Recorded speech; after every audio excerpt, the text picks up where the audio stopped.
Welcome to That's Absurd Podcast, your source for everything hip-hop, pop culture, sports, and more. Tune in, subscribe, enjoy. Yo. Welcome back to another episode of That's Absurd Podcast. I go by the name of Juno, a.k.a. Melvo.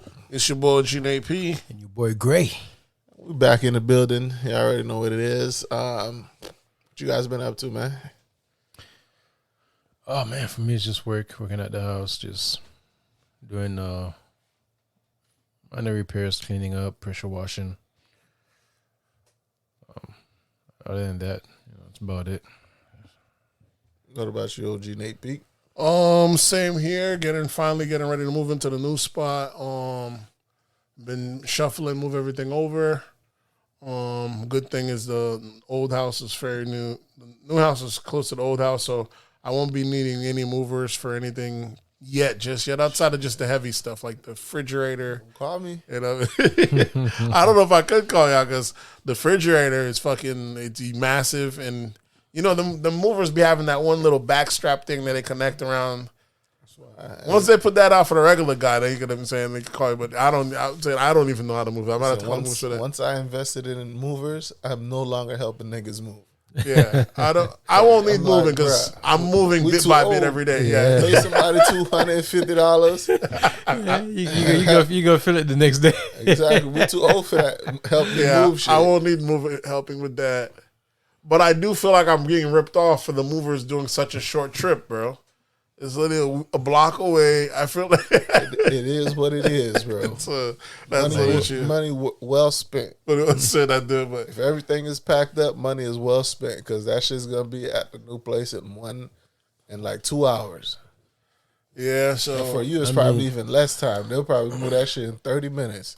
So everything to the new place. I'm like, you can't beat that, bro. So us helping you move is gonna be at least an 8-9 hour day. Yeah, you gotta get food afterwards, break everything down.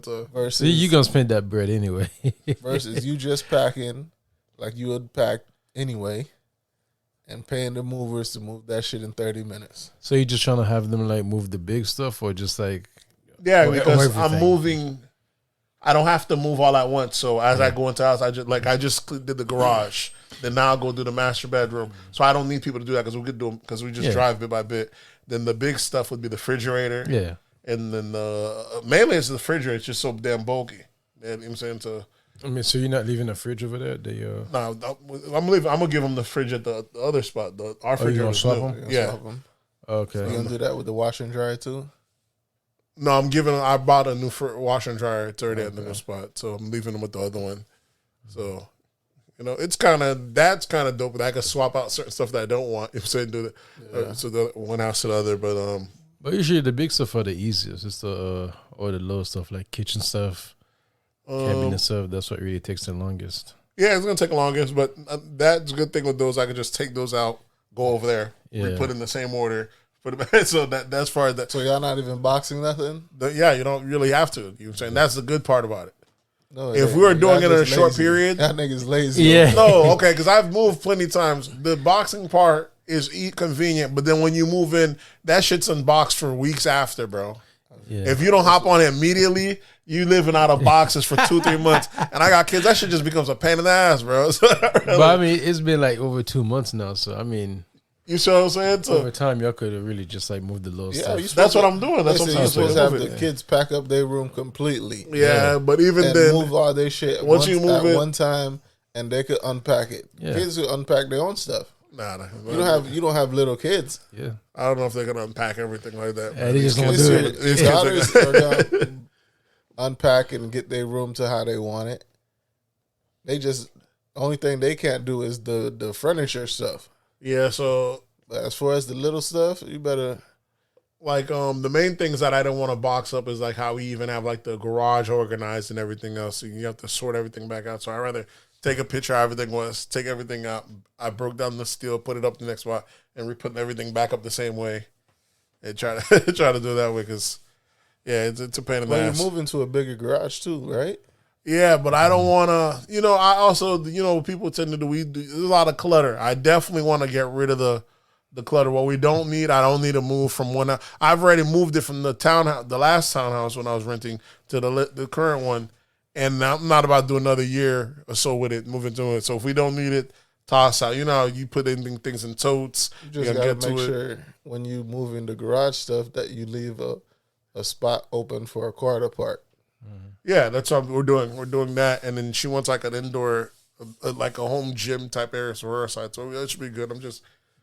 We'll be using one half basically for keeping things the same. Yeah, because I gotta reorganize my garage, bro. I gotta clean that shit out completely, gut it.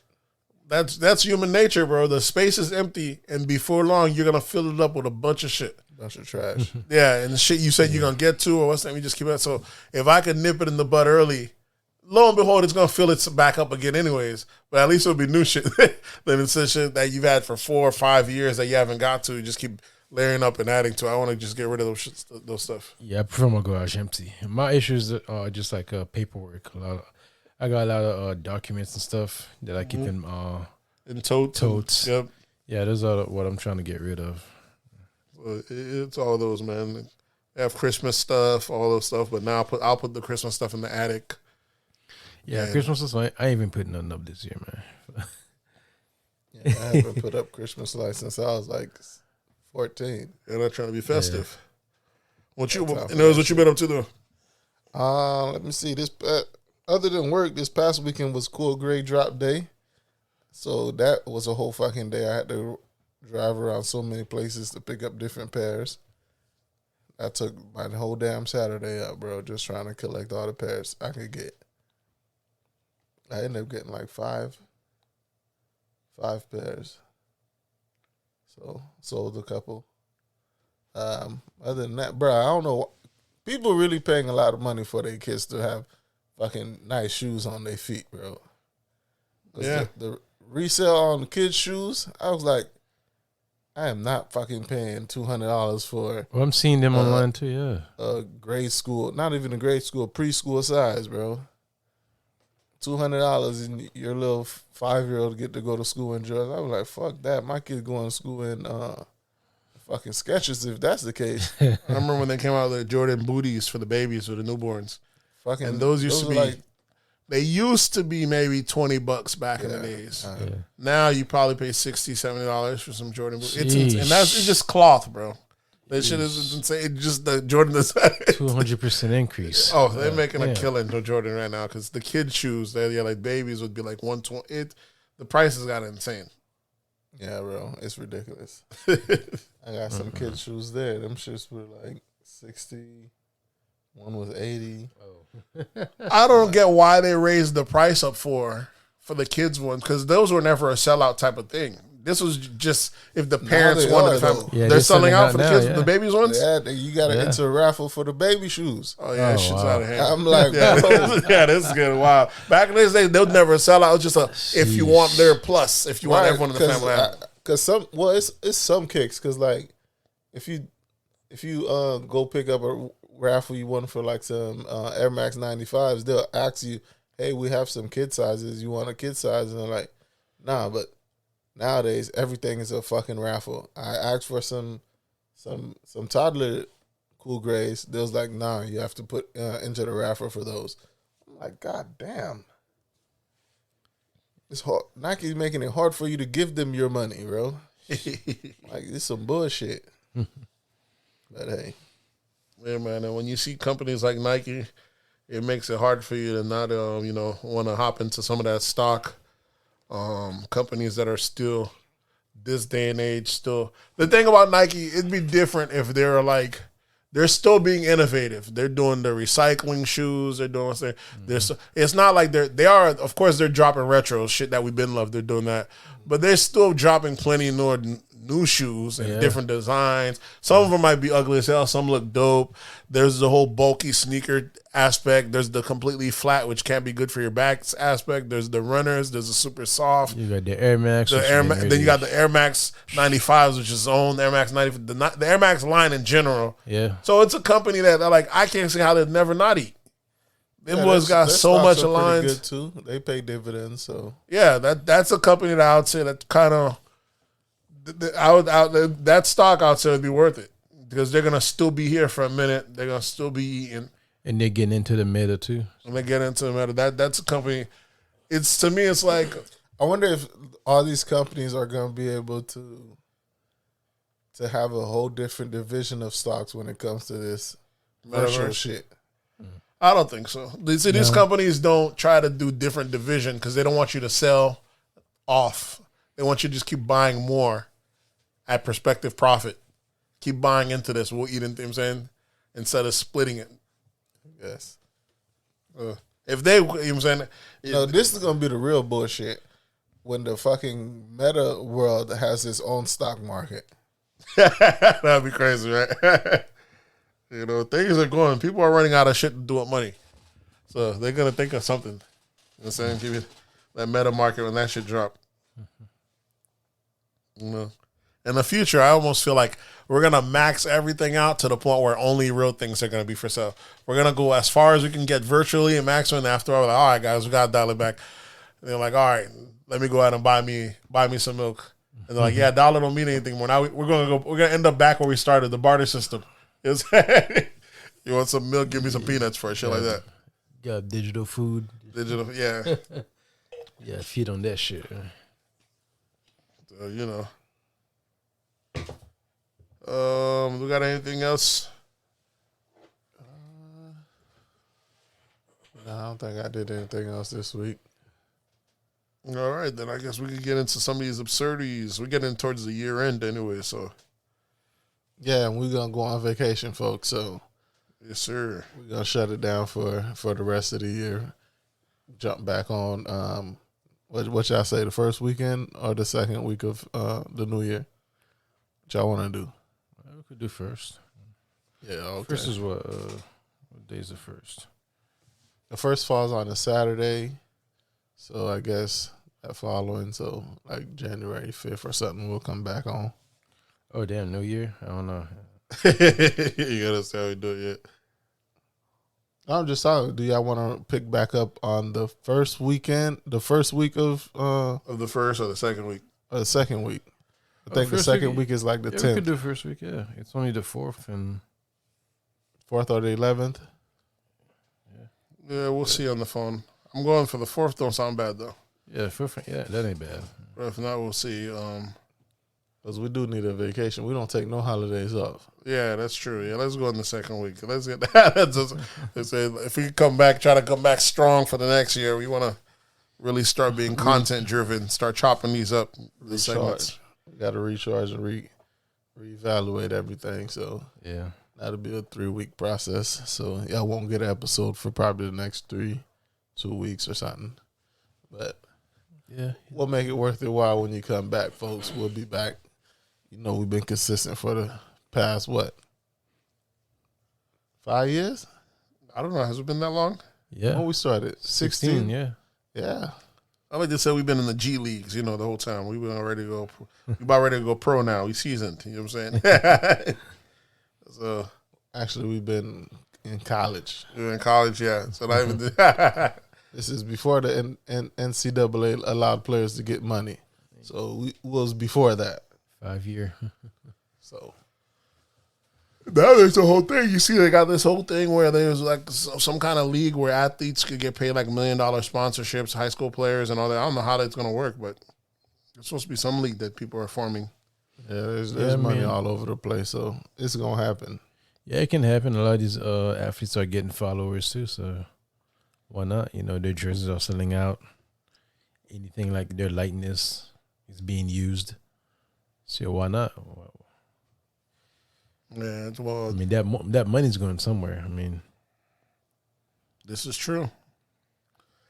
All right, I ready to get into some of these absurdities. Let's do it. Which I want to start with hip hop. Hip hop been busy this week, bruh.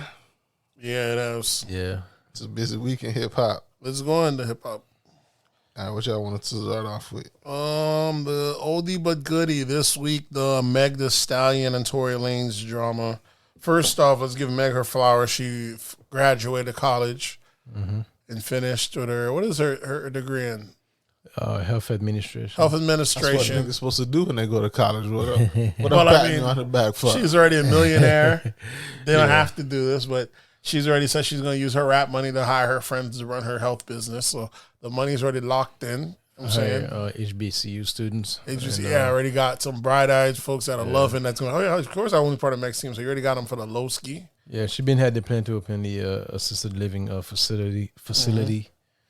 So that's what she's going. And we done seen plenty of rappers finish school and say they plan on doing something. We're like, yeah. They never done it, and they ain't never do shit. And she's been saying it since she been came in. I was thinking she was getting too much money too. I was about to tell her she ain't about to do shit. But she did finish school. Yeah, but that shit's a lot of money too. She didn't need to finish school to start an ALF though.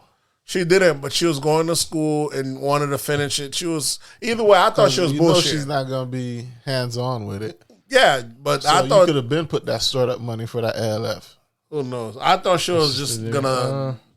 I thought she was not gonna finish. I was like, yeah. We done seen plenty of rappers say they're gonna do shit when they went to school, and the fact that she actually finished it and she got the staff. Everybody graduates. All these they graduate, but they don't really plan on going to the field. Go to college after they get rich and millionaires and famous. They all graduate.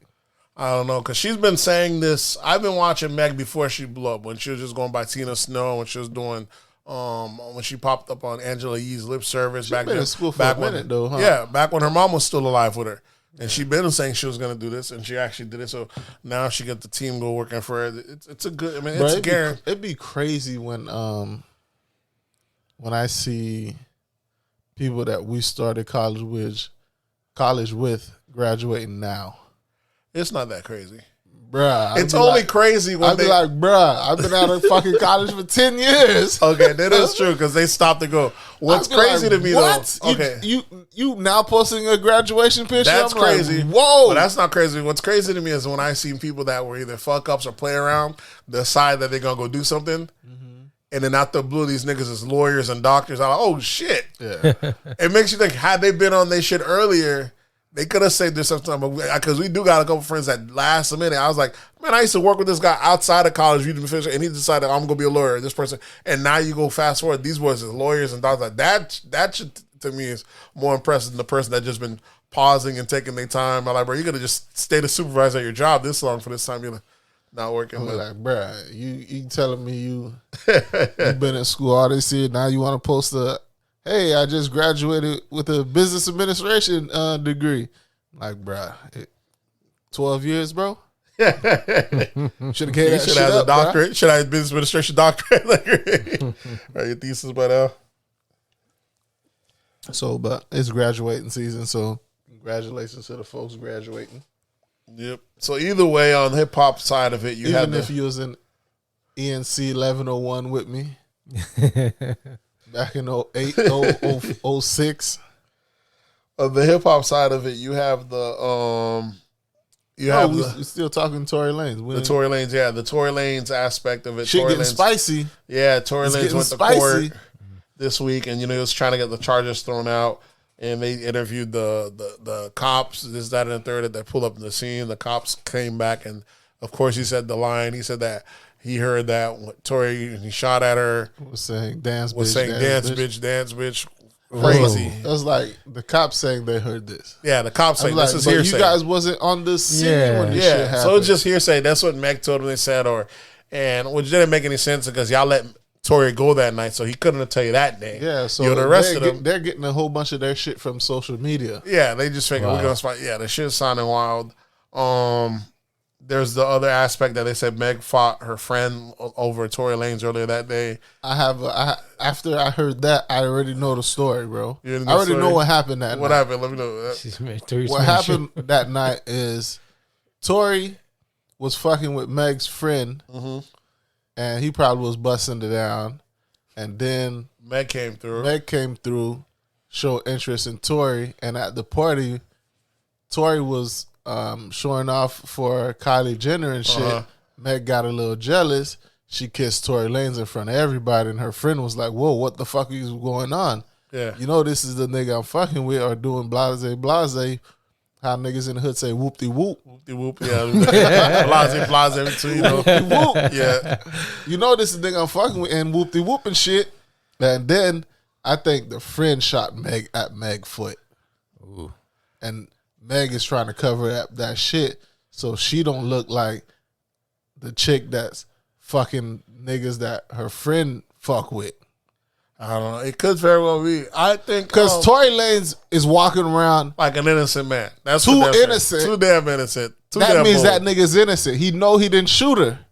Because he say went to the story come out. He don't want to He throw just him in don't the want jail. to. He don't want to be labeled as a snitch He don't for wanna be telling labeled on a the snitch. homegirl Yeah. for shooting Meg in the foot. But he's like, And the y'all- homegirl saying that Tory didn't shoot. You see? So Tory's like, only person that's saying that Tory shot is Meg. Meg. Yeah. The Exactly. security guard saying it wasn't Tory.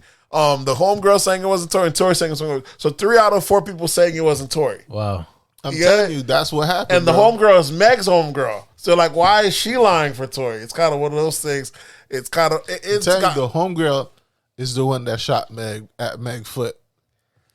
So Meg didn't want to do a threesome? No, Meg should have never been fucking with Tory Lanez after she knew her homegirl was fucking with him. I mean, she's the boss of the group. So what happens is you don't mess up the bag. The boss is there's this one show on HBO. I think it's Queen Victoria. Is it Queen Victoria? But she would mess around with guys, and it was like complete opposite. It's kind of like a matriarch.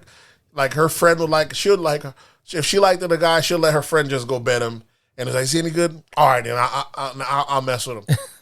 They should just swap out guys, no hard feelings. You know what I'm saying? Some guys will smash their friends to get close to the queen. The queen's like, all right, I'll mess with him. And then give him right back, no attach. But once the queen mess with him, it's off limit. You know what I'm saying? Once the balls mess up, let me not fuck up this bag. We know if you like her, I'm taking her. You don't say nothing. Women are emotional, bro. Yeah, I should have been emotional about it. telling Hey, you, Meg, you bring me the bag. You taking Tory. Okay, he's all yours now. Fall back. It's the bosses now. That's how it goes. Shit don't work like that in the real world.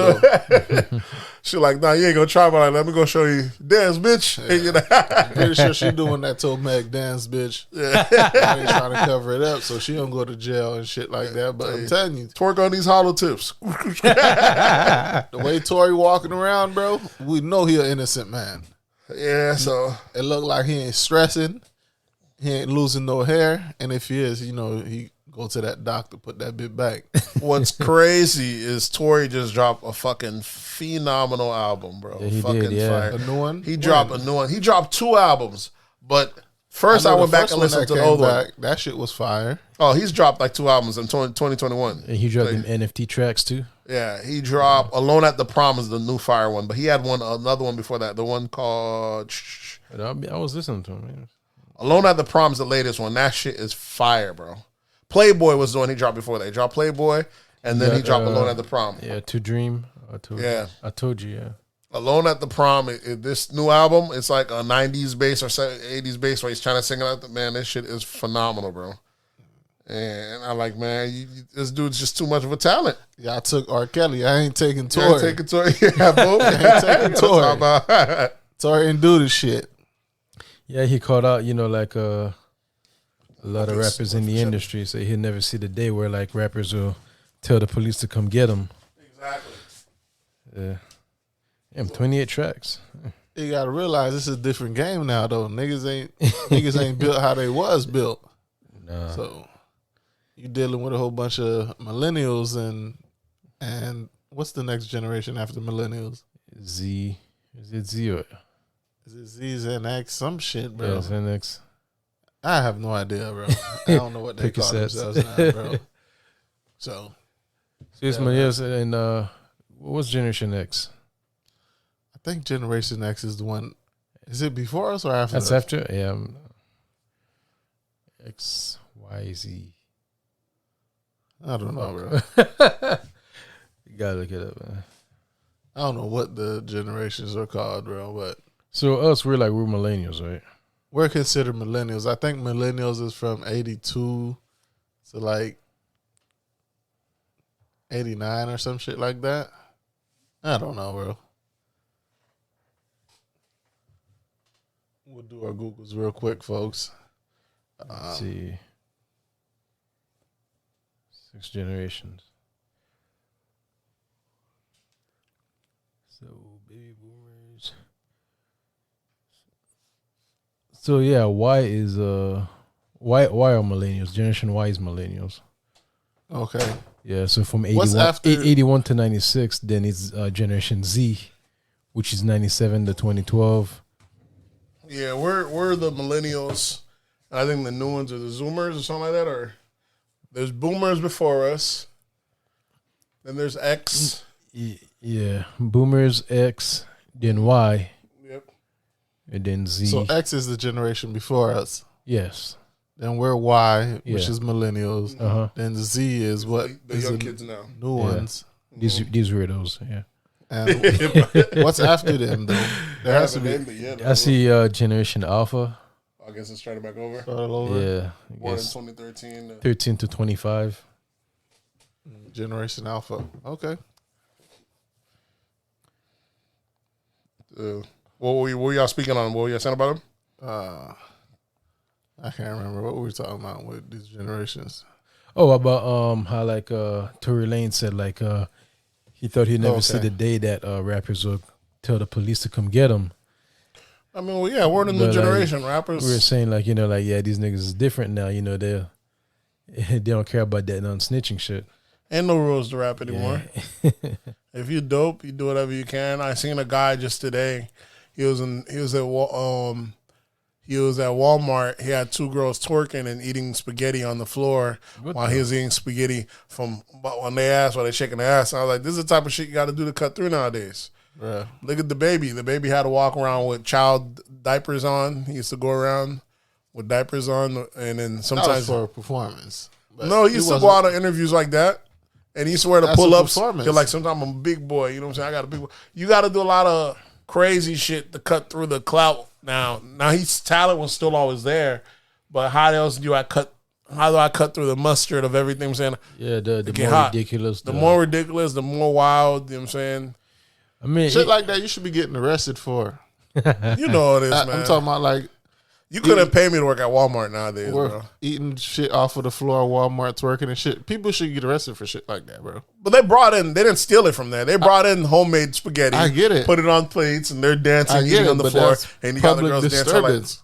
yeah, they should take them to like a mental health. yeah, it's crazy, right? Yeah, you should fuck around and get Baker Act. Throw the straight jacket right on them. It won't be so sweet. You take them away. When you spend that 2 weeks in the hospital, it won't be so sweet there. Well, yeah, you know, people do all sorts of wild shit at Walmart. Remember that one nigga that used to go around and say, put him in the coffin? But you know, Niggas funny just thing drop is 'em like, on food and shit like that. funny thing is, it's been like that for a while though. Like we're actually now seeing it. But even like in rock and roll, in fact, there was this Jewish guy. That's what he used to do. Like help people, help artists, you know, become famous, even brands. Like he'd do like some ridiculous shit. Like even like I guess there was one time like there was a performance. He threw like a dead chicken on the stage. Just to like Just to make your breakthrough. yeah. Artists used to do some wild shit. Like Ozzy Osbourne took a bat and bit its head off for a pigeon and bit the head off. But Bloody. they I think they arrested his ass that day, though. I think they ended up saying it was a fake bat or some shit like that. It was Whatever it is, illusion but or some bullshit, but it wasn't a real bat. People- But nowadays, motherfuckers will do a real yeah, bat motherfuckers are real bad. You know what I'm saying? and fuck around, catch some fucking That new viral COVID, fresh disease, COVID right there. fuck up the fucking country. So yeah, it is getting out of hand. The shit people got to do, the antics. Everybody got to one up. Look at your boy. What's his name? He used to steal everybody's shit. Boot gang. Oh He yeah, used to yeah. go in stores and steal shit. Now he's a church man. Yeah, he turned his life around, but that clout, you know what I'm saying? Didn't he turn rapper? He was was always always a a rapper the rapper. whole time when he was Oh, stealing really? shit. Mm-hmm. Yeah, That was he his was way always of I trying never to heard a track. Yeah, that's the sad thing. You never hear what they do. A lot of the times you hear everything about the artist, but never hear their music. And the niggas that be doing all this clout chasing, some of them be having good music. That's what I'm saying. But this is how they get through. The baby was walking around with with adult diapers on and calling himself the baby, and you know, but he always had good music. So it's just how do I get you guys to pay attention to this? Look at how what's the name blew up. It wasn't intentional, but he capitalized on it. Yo Gotti's artist, Moneybag. not Moneybag, the other ESG. one. Oh, no ESG? man, Black No. youngster. Black Youngster. Oh, Youngster. Black But Youngster went blew up to- because he got arrested from. He got arrested trying to withdraw his own money. But after that, he just kept acting a fool, doubling down, doing the stuttering talk, the what's name. It's kind of crazy how he kind of mellowed down these last couple of years, though. You lot money bag and them other guys, and he used to be the man over there, though. Can't get your feet. You can't let off the throttle over there. Not at all. That's the thing. Once you do one antic, now it's expected. You got to keep pushing, keep doing it. And you can see it. Look at Young Thug. Young Thug came out. Yeah. Then after that, he had to do the dresses and calling the nails, each other babe, paint the nails, the naked calling covers. niggas babe, yeah. Is that a third? And the music has always been there. Young Thug makes good music. I heard a song the other day. Shit was fucking fire, music, bro. And it makes you think: do you need all this? Do you need all this antics? You know what I'm saying? Obviously, it's needed if that's what people are coming to. I don't know. Okay, what new artists you know? Because there's artists that don't do the antics that still do it. Like who? Like, let's say like the J. Cole's or the Kendricks. Nah, but J. Cole came out before that time. But okay, like the Kendricks. Kendrick came out after J. Cole. You don't always need the antics. It was still before that time, though. I mean, Yeah, Kendrick, you're talking about 2010. It was still before this big social media bullshit. Okay, the Baby. Lil Baby? Lil Baby. None of them antics, bro. Yeah, none of those. And motherfuckers who's killing everything. He had the feature from Drake. Yeah, what's that mean? That helped but him. he didn't do none of those he antics. Didn't have to be a character. Yeah, He just was a rapper. Matter of fact, but that helps Migos, a lot, you know. Migos Somebody is another who's already one. been out, somebody who's big, who's already been out. Who even the you a Migos feature. is another one. Migos, the only thing they do, they make their videos be. That's what it need to be. The art be all the antics. They make their videos do while they're doing crazy stuff, or they got Marachi clothes on, this, that, and the third, and then after that they get to be themselves. But to me, people that's making good music like a Young Thug, do you need all these other antics? What the fuck is Marachi? The Maracha, the Mexican. Was it you know when we saw the Migos dressed like that in one video when they look like they're the bull hunters? That's called Marachi? Is it Maracha? I'm sure I might be pronouncing it right. I thought niggas were dressed in Versace. No, they did Versace. You're right. Versace is one, but I'm talking about the bull. The Three Musketeers. The Three Musketeers, or act like the ones that do the bull hunters. They have every video they have a different theme. That's another thing about the Migos. They do dope ass music videos. You know what I'm saying? They still do it. So I almost respect that more. But you know what's there to respect? What's money? I'm saying it's all money. No different than these rappers that got no problem. Your brother dies today and they call him. I'm smoking on so and so 4-pack tonight, and they blowing up. You know what I'm saying? What good does being? That's the industry. Like, that's what it, what do you call that? That's what it feeds on. What good is being attention? I guess. You got to cut through somehow, some way, and people willing to do it any kind of way. My issue is that like regular people trying to do the same shit, and then it doesn't work for you. You're not in that field. You're not in that industry. It's how much are you willing to push the envelope? Look at Sukiyana. No, I'm saying regular people trying to do it on them shits, like But even regular people, you gotta. If you keep doing dumb shit enough, you get a big enough following, you won't be regular. Yeah, you get it back. Sukiyana was just a regular girl. Who's Sukiyana? Yeah, Sukiyana was a regular girl. I don't know if she was a stripper, but she's like, think of Cardi B, but 10 times more vulgar. Talking about she's sucking this, doing that, selling her points online, this, that, and the third. They call her Suki with the good coochie. Well, she's popping. She's popping. She got herself the bag, got the baby blue. I'm not in the pervert lane, so I can't. It's not even the perfect. This pervert lane. It's not for. It's okay, Nate. She's on the female aspect. She's just telling these girls. It goes from tricking nigga out his bag to full blown prostitution, and it's like that's the lane that she's pushing. And there's a girl that was trying to follow her up, even trying to do even more than she did. But it's kind of pushing the envelope more and more. And the shit is just crazy. I know she had got her Love and Hip Hop back. She was on Love and Hip Hop at one point. So you can go from nothing. Look at the world, man. This shit's wild. Remember at one point Hip Hop they were signing niggas that are retarded. The niggas were blowing up, going viral at one point. 50 Tyson. You had the oh shit, yeah, man. Welvin the Great. Welvin. You had the nigga. Good morning. Do you? The birds are chirping. Chirp, chirp. That nigga was that nigga got a little side shit. Was that the light skinned dude?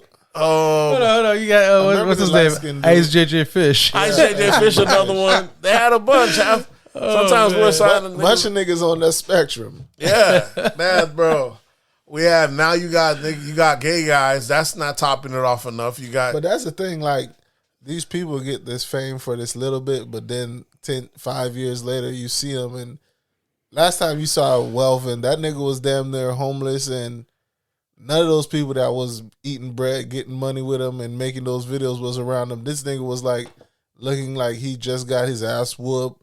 Yeah, these guys are handicapped. People take advantage of them. Scared for people to even come up and talk to him because he's thinking people's gonna hit him and shit like that. And shit is a disgrace, bro. How they throw these guys to the side after they exploit them like this. Yeah, that's the industry. Yeah, so like, I mean, it's like that even for artists too. So you got to maintain it, or or else your buzz die down. You die down with it too. Yeah, if you're a trend, the trend goes, you goes with the trend too. Yeah, man. Yeah, the shit is crazy. Sad world we live in, bro. Sad world. Yeah, no, that's just that industry. It just, the industry ain't got, there's no rules. You got to cut through every way you can now. What else we have in hip hop? Your boy Jim Jones and Freddy Gibbs go at it.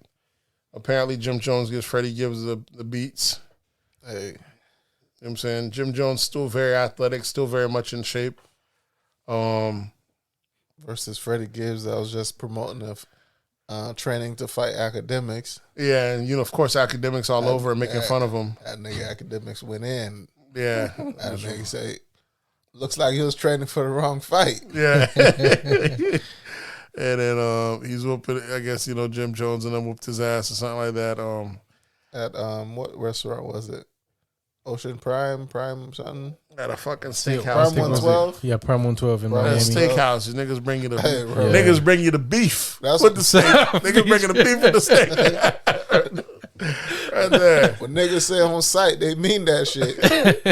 All that gangster shit online ain't really what you really want in real life. Some niggas they might twerp online too. They might clap back at you online, but when it's in real life, niggas will pull up on you. Fucking with the set. Shout out Dipset. Keeping it a buck. Still keeping it a buck in the 2000s. 2020s. This shit is But apparently they had like some type of little small time beef every now and then and shit like that. I heard that, a couple years ago the nigga shot at Freddie off the block in New York, shit like that. I guess that was still Jim Jones. I'm just waiting. Here's my prediction. A couple years from now, Jim Jones will either be hit on a RICO. They tried to get him with that They didn't try to get him. That's why people was wondering why he was in the guy. And he was on the wire. We've heard the audio of him saying, y'all need to super violate him. And he's showing what position he's in. He's a position of authority. He's telling you guys super violating. That nigga's just an advisor. Whatever it is, whatever Rico's, you get taken down for less. He's a gangster consultant. Listen, and Rico's, you get taken down for less. And if you're the artist, they always want to paint you as you're the boss. Sure, yeah. Look at your boy Casanova.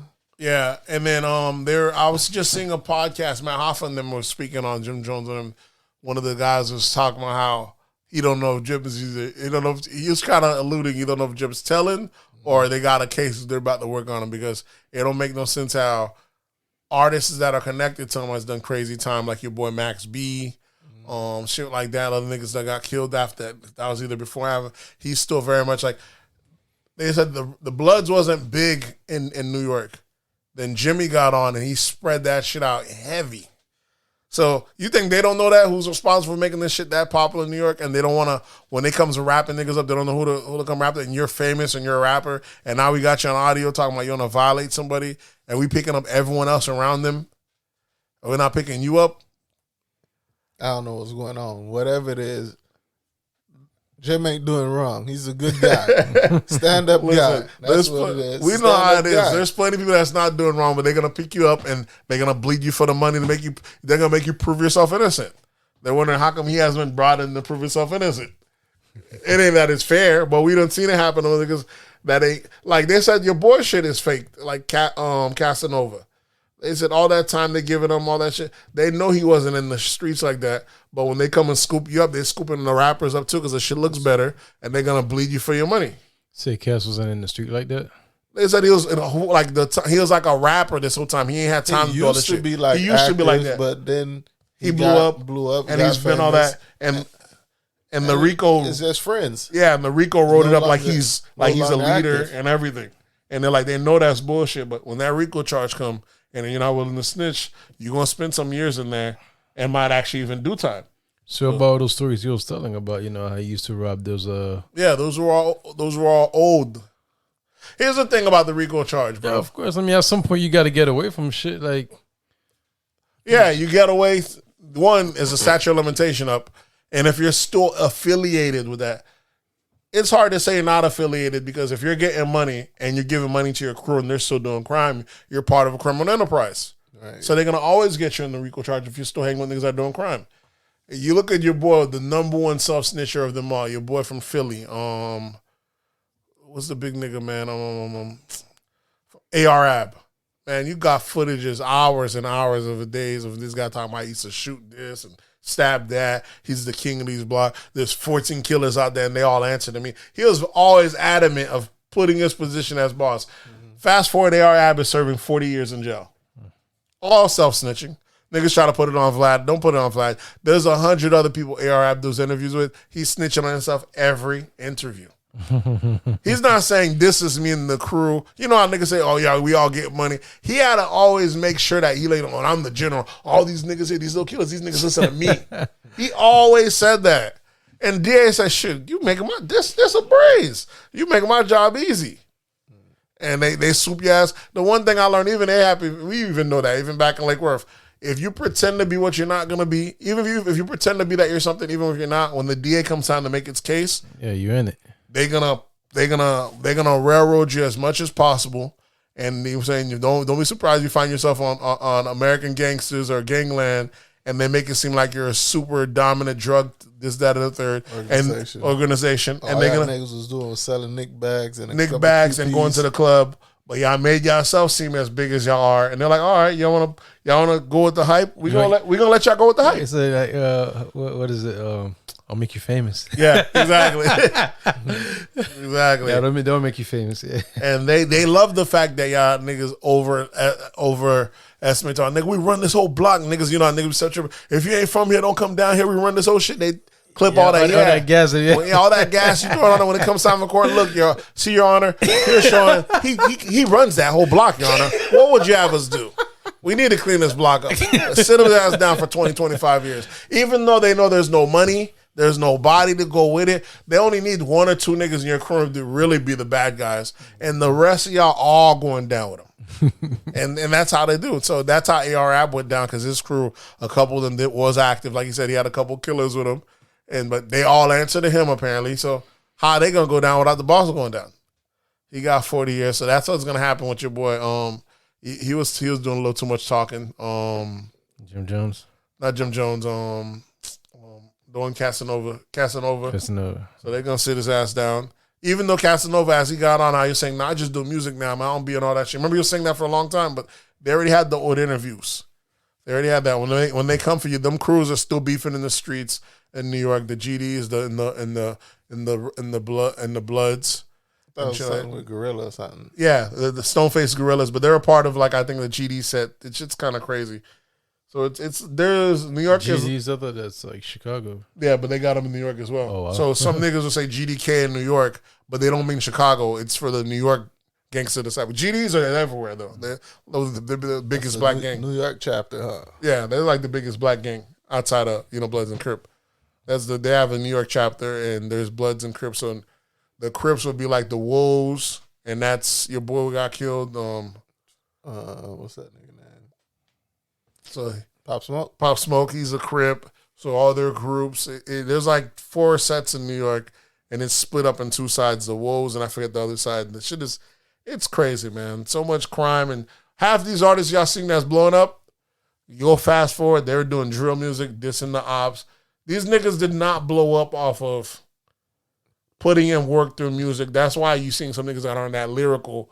Or you're hearing, when you see a nigga blow up and you sing, oh, thug music, hip gangster music making a comeback, it didn't make a comeback. These niggas were doing dirt, going online, and the label's like, shit, sign him. This nigga got a following. And now we're hearing, we're thinking it's making a comeback. Is these niggas been self-snitching, and the conglomerates are like, shit, these niggas got a following, sign them up. They're not like the artist who was inside the house or they didn't have time to be in the mix because they're in the studio all the time. These are niggas that were active a couple years prior. They getting wild, so that's why right when they're about to blow up, like a Bobby Shmurda, They're like, oh yeah, they doing this, they got bodies there, and we don't know how to force them. Line them all up, Rico, and they go down like that. And they usually able to get them because these niggas, like I said, they were knuckleheads right before they blew up. Speaking of knuckleheads in hip hop, you have what I don't know what crew he was. Chicago rapper, what's his name? Gerbo? No, Lil man, Durk? the one that just got killed a couple days ago. Oh, yeah. I heard about it. A Roy or something like that. Yeah. A Chicago rapper? Yeah. Chicago rappers fighting somebody outside of, I guess, an apartment complex. Oh, yeah, I did It's hear the that. best of Buddy. And then he fights over. He thinks the fight's over, but Nigga lit his ass up. Buddy pulled that strap out. Yeah, Just niggas kill can't take an L anymore. That getting your ass whooped. Old block rapper, A-Roy. Yeah, you should be able to whoop a nigga's ass and y'all both say, all right. Maybe it's how you do them. When you do them dirty, if y'all say, all right, bro, shake it off, then it's respect. But if you just do them dirty and you walk away, yeah, that's what I thought, then it's still the disrespect. I think if you whoop his ass and all right, y'all boys shake it off and disrespectful, it might be able to go. I think it was like 17-year-old, right? He was like 17-year-old kid. Listen. And Buddy got the better of him, and hey, ain't no taking L's. And with these cameras around, too much cameras, bro. Ain't no kick L online. Everybody's seeing that shit. Yeah. He lit him up. Yeah, niggas with the grudges, man. Nigga just died right there on the scene, bro. They Same got way that shit King all Von on- died. King Von all on footage. King Von was out there giving Quando Wando the beats. They said they was beating Quando Wando clean until Quando Wando's homeboy came out and hit him with the blam.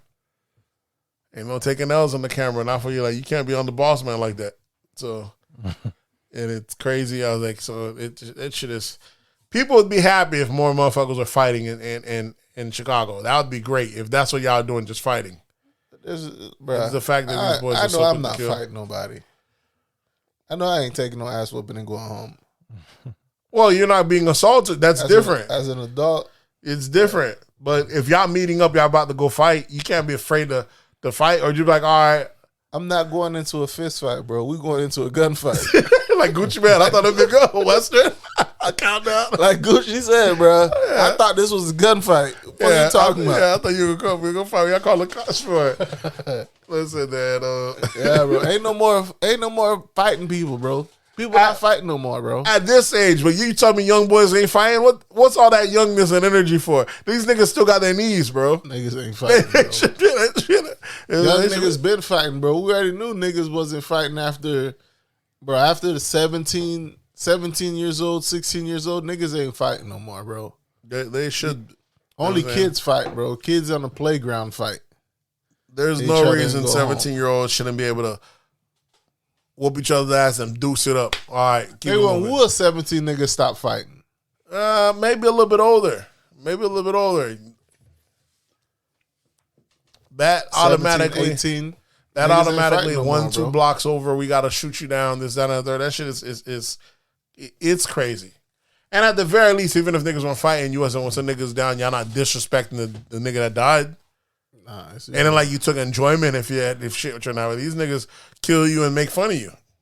Oh wow. And then you know what I'm saying, and then when you die, even if you didn't die from them, they doing music videos laughing when you die. You know when your boy died that we just brought up from New York, Pop Smoke. Pop Smoke, the niggas that was opposition in New York, them niggas were laughing, putting up videos online, making videos out of yo boy, that shit it's these niggas is animals, bro. Super predators. Super predators. All disrespectful, no care for life. You know what I'm saying? It's Something wild. has to be done, bro. We need to call the National Guard on these niggas. That's what you gotta do, call the National. I don't know what you can do. It's spreading very bad. It's in a lot of places. Niggas is acting wild. Old niggas are like, I'm just getting out these young niggas' way. Because these old niggas like, I'm getting these young niggas old. And these young boys they can get rich by being disrespectful. If they were getting money, it would be one thing. But you know who really getting the money in the streets right now? It's the scammers. So it ain't even like that. You know what I'm saying? The scammers getting all the money. Sucker free, yeah. You know what I'm saying? And then if it was after that, you could say the dope boys. But these niggas are so busy being criminal, so busy fighting the ops, they ain't really even getting money like that on each other. They don't really have no time. I seen a video of the nigga out here knocking on the nigga's door. Niggas ring on the ring. Hey man, you got any bullets for the 9? You're like, nah. He said, nah, I need it because the ops trying to slide on us. I only got 4 right now. I only got 4 bullets in this. This shit is sad, bro. Nigga only got 4 bullets in his gun, and he has to go into his man's house to borrow more guns. The ops trying to slide on us. Leave. Why are you out here talking about but you know they're coming? That's what these niggas do. Okay, drop your location, I'm coming. They let each other know too, bro. They do a hit and then call the other one up. Yeah. Oh, come pick your mans up. Oh, shoot, yeah. Real disrespectful shit. But I'm telling you, these niggas is animals, bro. It's some shit that you cannot come back from. Okay, you got me. Let's cool it off. How can you cool it off when you done killed this man? You done made a video. He doing being disrespectful. This person be disrespectful. This shit just gets out of fucking. These boys these are little kids, bro. Little kids that are acting completely wild. I don't know why they have so much access to weapons. And then when they get in the county, when they go to the big house, when they amongst men and no guns involved, now it's about power and who actually got the hands. You done seen the video of the nigga that got locked up, motherfucker, big dog just slapping this motherfucker around like, Jesus. This is the part of the game they don't tell you about. Nigga was getting manhandled. Like, no, OG ain't like that. Psh. You're like, now say it to the camera. This nigga was getting manhandled, bro. And it was a big motherfucker, bro. You're like, Jesus. You know what I'm saying? It was kind of unfair, but in jail, it's brute. It's brute force. Yeah, power and politics, brute force. No, OG ain't even like that. Like, what is this OG? In the streets, you would not take this type of disrespect. This dude is straight manhandling, buddy. And that's a part of the game they don't tell you about, though. And you're in close confined quarters, and the numbers that are in your favor, you go get slapped or get them cheeks slapped. Bro, dude could have folded little dude up, bro. It was a big ass dude, bro. Beating the shit out of this young boy. Like, this shit is sad. What else? What else we got in hip hop? Y'all seen the Travis Scott Charlamagne the God interview? I'm kind of tired of Charlamagne, so yeah, I haven't watched it. Charlamagne is kind of leaving a sour taste in our mouth these days. A little bit of that. What's it? We hit that button, the beta. What is it, my boy? Charlamagne out here acting a little bit too much of the beta male, like beta baby. Yeah, you know. He did an interview with Travis Scott, trying to give Travis Scott a chance to clear up his name and stuff. I can't say it was that good, man. Travis Scott don't have real good. It seemed like it was a dry interview, but it was dry. But it can't be a hype interview anyway. All the shit Travis Scott going through, it has to be a very dark. Nah, but dark Travis interview. is one of these artists that can't really articulate himself. You don't think so? I'm telling you. From that interview, that 30, 40 minutes, this dude can't even, I don't know if it's because he's still in the mix. Travis is an artist that I really don't really do that much interviews anyways. Mm-hmm. When it comes to talk, I've heard him the only time I've heard him really hype and excited is when he's speaking on music. I seen the interview when he's speaking when Jay-Z came in the session, he was so shocked, like, bro, this man really doesn't use no stuff that he's energetic and hype about. When it comes to just regular conversation, he's always being careful what he says. I remember the whole time he had stuck his foot in his mouth when it came to the Black Lives Matter thing. Yeah. And that's why I stopped doing interviews. Because even that, he didn't have a good way of breaking. Like I said, he's not good at articulating himself.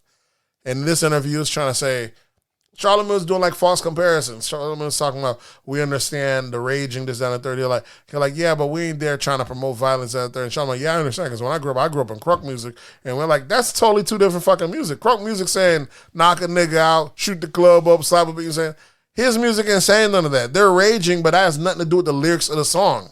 Right. So don't say that. And raging's in rock and roll. Rock and roll's not telling you beat no one up. It's something that they do at the concert to release energy. This, that, and third, and act a fool. Controlled mayhem. They're not going around. You're a part of the rage circle. They don't go around and punch people that's not in the circle. You come in the pit, the mosh pit, and you rage out, and you dip out. If you're not in the, you know what I'm saying? They don't go and grab victims and pull you in. That's what crunk music do.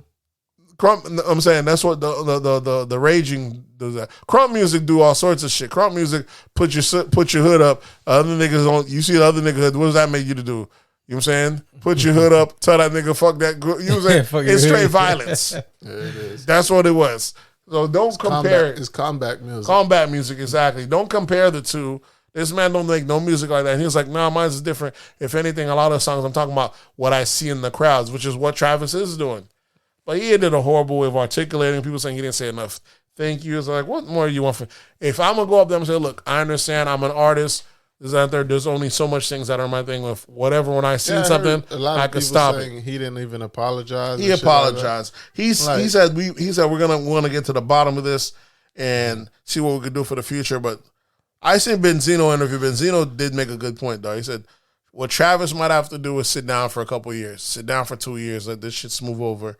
But there's too much fault. There's too much blame of Travis Scott. It is fucking too much blame. Way too much fucking. But blame. He's such a huge. He's the biggest Black American celebrity in America, at least. The only thing as far as draw, only thing bigger than him would be Drake, but Drake's not American. He's a Canadian American. So he's, of course, someone getting that type of ticket, that type of revenue. This dude's on his way to being a billionaire, like I said, trajectory wise. And you already know nowadays these liberals don't like people with money. Don't like people with money, and you already know these other folks ain't liking these. They don't like this black guy doing this, so they're gonna try to stifle him. You know what I'm saying? I think it's just way too much blame on this dude who's going on Coachella. They told him he's not performing at Coachella. Mind you, they still have to pay him. He said, "What if y'all don't even have to pay me? I want to perform for free." Now we good.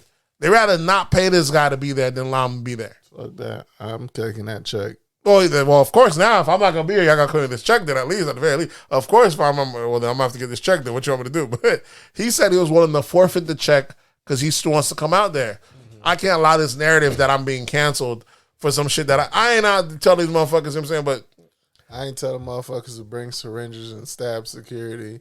I ain't telling motherfuckers to pass out. I'm not encouraging people to pass out. And people pass out at the shows all the time. Usually people get to them. It's just crazy. It just looks bad because even though he tell people to rage, he said, and Charlamagne said, I understand that night you didn't. Well, that's what matters. It don't matter at any night before that. We're speaking on specifically that night. That night I didn't do it and things got out of hand. Yeah, they need it. Live Nation should be blamed for all this shit. It should be. It should very well be. And we know Live Nation has the pull to control the narrative. So who you think they're letting be thrown under the bus? Yeah. The same way that you can see the narrative is thrown on Tory Lanez. Anytime it's a Live Nation artist, notice that none of the hit falls on them. But now all of a sudden, you have a fucking Travis Scott, a headliner, you massive ticket seller. Everything's falling on fucking him. The shit is insane. Yeah, it's ridiculous. I think Hulu made the quick documentary real quick. I think they ended up pulling it already. Of that event? Mm-hmm. Because people are like, how the fuck y'all try to? These people aren't even in the ground yet. How y'all even get a documentary this quick? Y'all trying to blame it on something. We didn't even get to the bottom of the story. Y'all over here trying to do a Travis Scott documentary. Yeah. Trying to do shit. And so I think Hulu pulled it after that. That's one thing, man. These motherfuckers quick to tear you down. I tell you, that's another issue I hate about the industry. It's like, I don't know who gives the call, but like, hey, this week we're on this person. And that it's not the problem that everyone's on this person. It's the fact that everyone falls back when that person's being saying, where's the Travis Scott defenders? Because we're all these people are fucking artists. At the very least, this can happen to you. Why would I not be like, nah, I can't be on him? Where's the fucking Travis Scott defenders? Everybody too scared to get that canceled. Shit is wild to me, bro. Yeah. Like, it could be you, though. He didn't do anything. Shit could get crazy at your thing, and now it's you. Why would I, out of self-interest for my own self, I would be out here saying, nah, it's not on him. You got to stand in line. For a fucking festival. Exactly. Only 10 people dead? It was 8 people dead, and it's just the fact that some of them are kids. But he was like, it was 50,000. That's pretty. Travis was like, nah, that's not a lot, man. There's bigger. There's way bigger festivals than that he plays. They're like, this is just my purpose. Yeah. He's like, this is just my festival. And people don't really know that there's people that die afterwards. They just think, I'm saying, it's because of the fact, I try to bring something back. It just looked bad. He's fighting the case, and people, they want to go after the wallets and everything else. But I wouldn't have recommended the Charlamagne interview. This is the second time Charlamagne tried to and even he's trying to pay for like some of these people's funeral, and the family is refusing the aid. Mm-hmm. It's because the motherfuckers want to check. Yeah. Which I don't mind. That's as American as apple pie. In America, if I can't get the person back, at least I'm going to get this bread out you. You know what I'm saying? We're a very litigious country. You know what I'm saying? That's like your only recourse. You can't do, you know what I'm saying? This would be the perfect time for them to be like, we didn't send nobody to Travis Scott concert. We ain't paying you shit. Simple as that. Simple as that. Family member died. We're sorry that you lost someone, but hey, nobody told your family member to do this. Listen, how is he in trouble when you have the police department there? If this was any other event, you'd blame the police department. You're like, how is there something that happened? There's a call, there's an outbreak, and you guys didn't shut it down. How do you let the artist, the guy that gets paid, decide to do it? He has an interest to keep this thing going. Merchandise and keep selling. He's going to keep money. He has all the interest to keep this going. Your job is to protect the public safety. People are dying. Hey, we're pulling the plug. Shut this shit down. We done seen it happen. If there's too much fights at the club, there's a shoot outside. Yep, lights cut on. Hey, police department shut us down. Sheriff department shut us down. It happens all the time. Why y'all couldn't pull it? Y'all talking about, oh, we spoke to him. We thought we wanted to know. You're like, that did not happen. They didn't tell me none of that. You acting like y'all working off my suggestion. And the people that got trampled to death, yeah, like, there's no accountability for the people jumping and running over these people. No. And like Travis Scott was the one that was doing it. Yeah, exactly. This shit is insane. Especially the 8-year-old that fell off his dad's shoulders because his dad passed out. And people trampled him. What about the people? We're not gonna blame the crowd for no fucking contribution to this. They got cameras. Why don't they make this a criminal investigation? That's all you got to do. Start charging some motherfuckers with manslaughter. Bet you see how much these lawsuits drop off. Start using those cameras and seeing which person trampled on who, trampled on him, and start charging a couple people with manslaughter. People are going to plea out, do their thing, but you're going to take the thing away from the guy that actually, he's not responsible for this kid being trampled on, bro. You know what I'm saying? And he was trying to stop it at that show. Stop the show, telling, hey, that person passed out. Yeah. He was trying to help, and motherfuckers still ain't giving him a break. People try to say if it's just music, if there's a satanic imagery. It don't matter. What does that have to do with anything? That's nothing has to. It's just crazy to see that. Like I said, all this churn on Travis, his cactus drink. They're pulling that.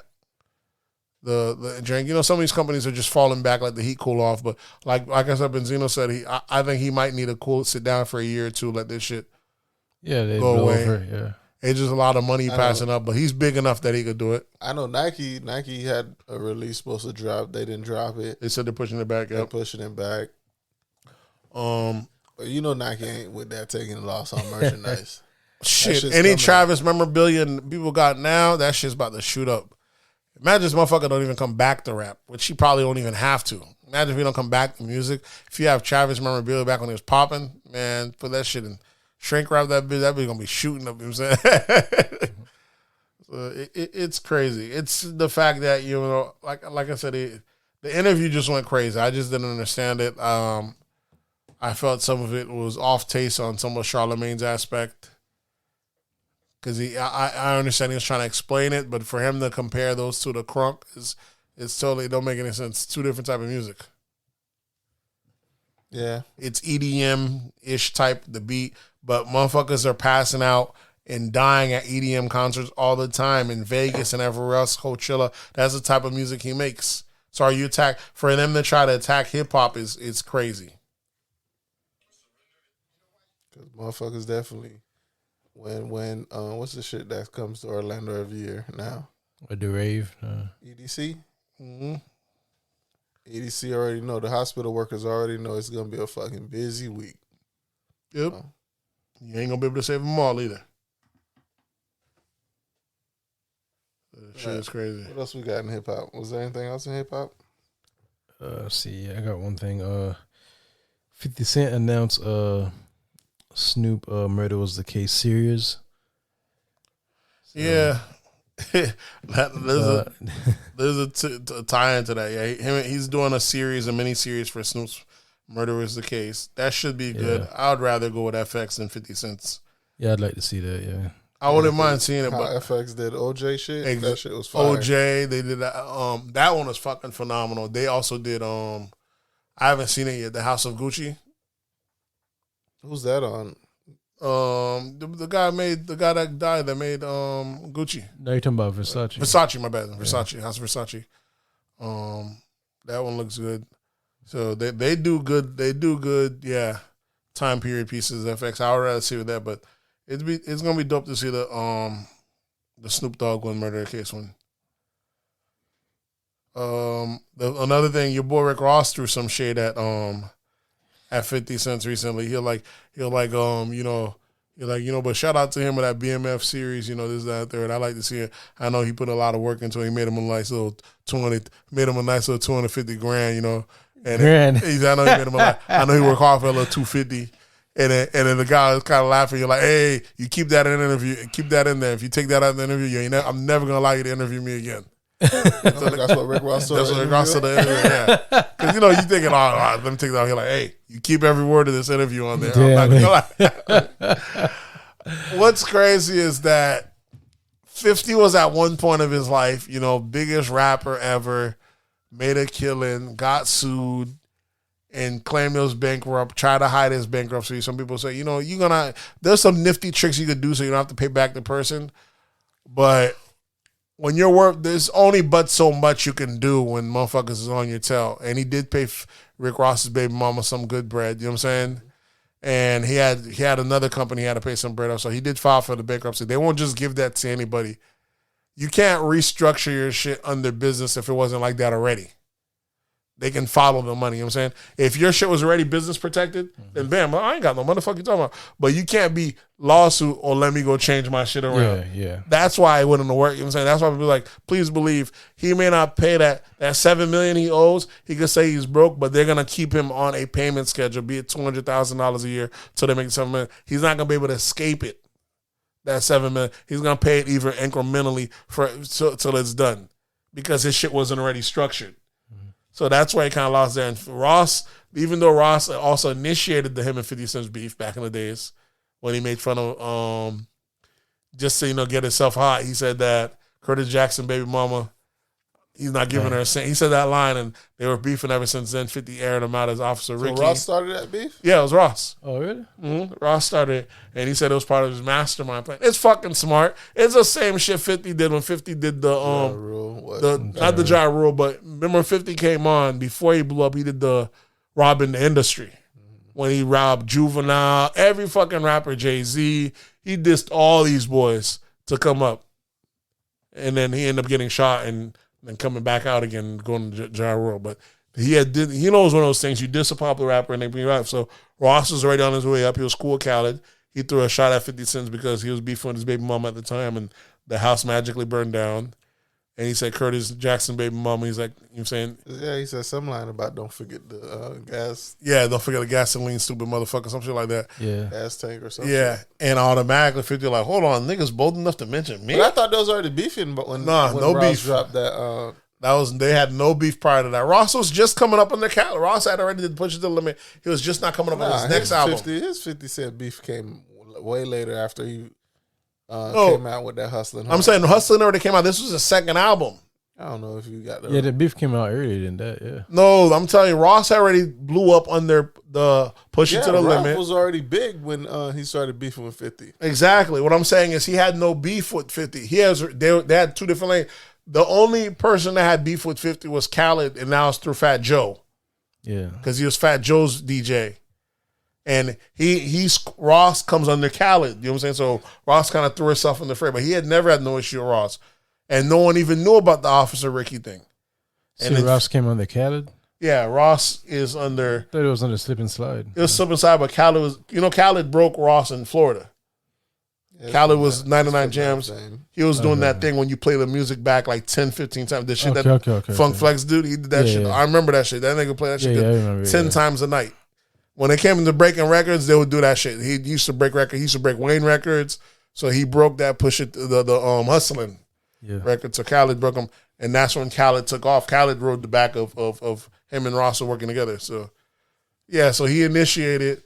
And 50 had not lose no beef since then. And I remember Young Buck. I remember Lloyd Banks did a diss track against Rick Ross. Fucking flamed them. What Rick Ross do? Rick Ross just kept making music. Vlad even brought up the whole Officer Ricky thing.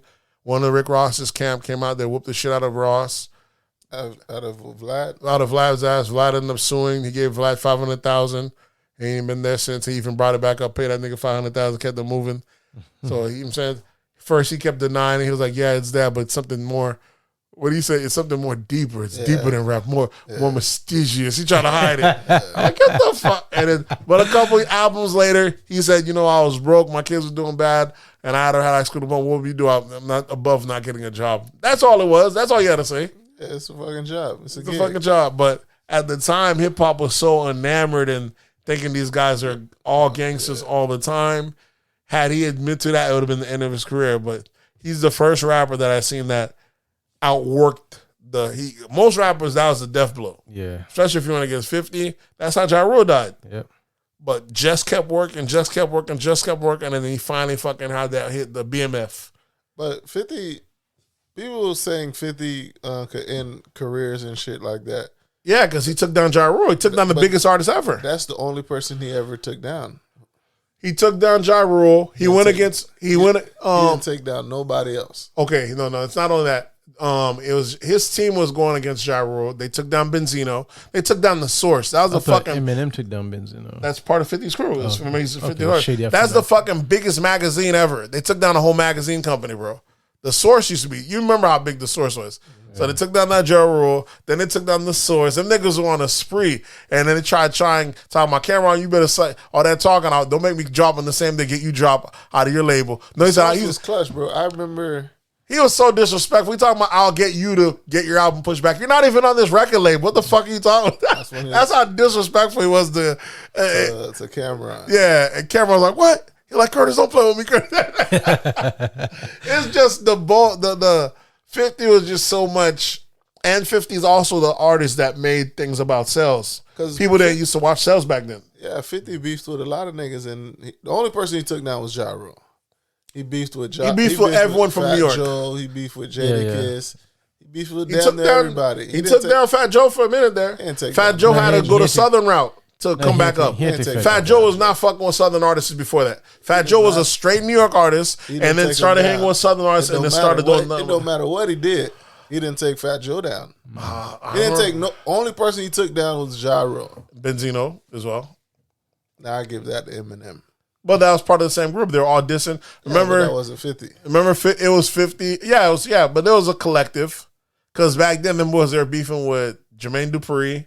They were beefing with them boys were going at it with all over the industry. They're beefing with Jermaine Dupri. They're beefing with Benzino. They're beefing with Ja Rule. They're beefing with the Locks. And of course, you know how they couldn't fucking out-rap the Locks. So them boys, Jadakiss and them talking, I ain't going nowhere.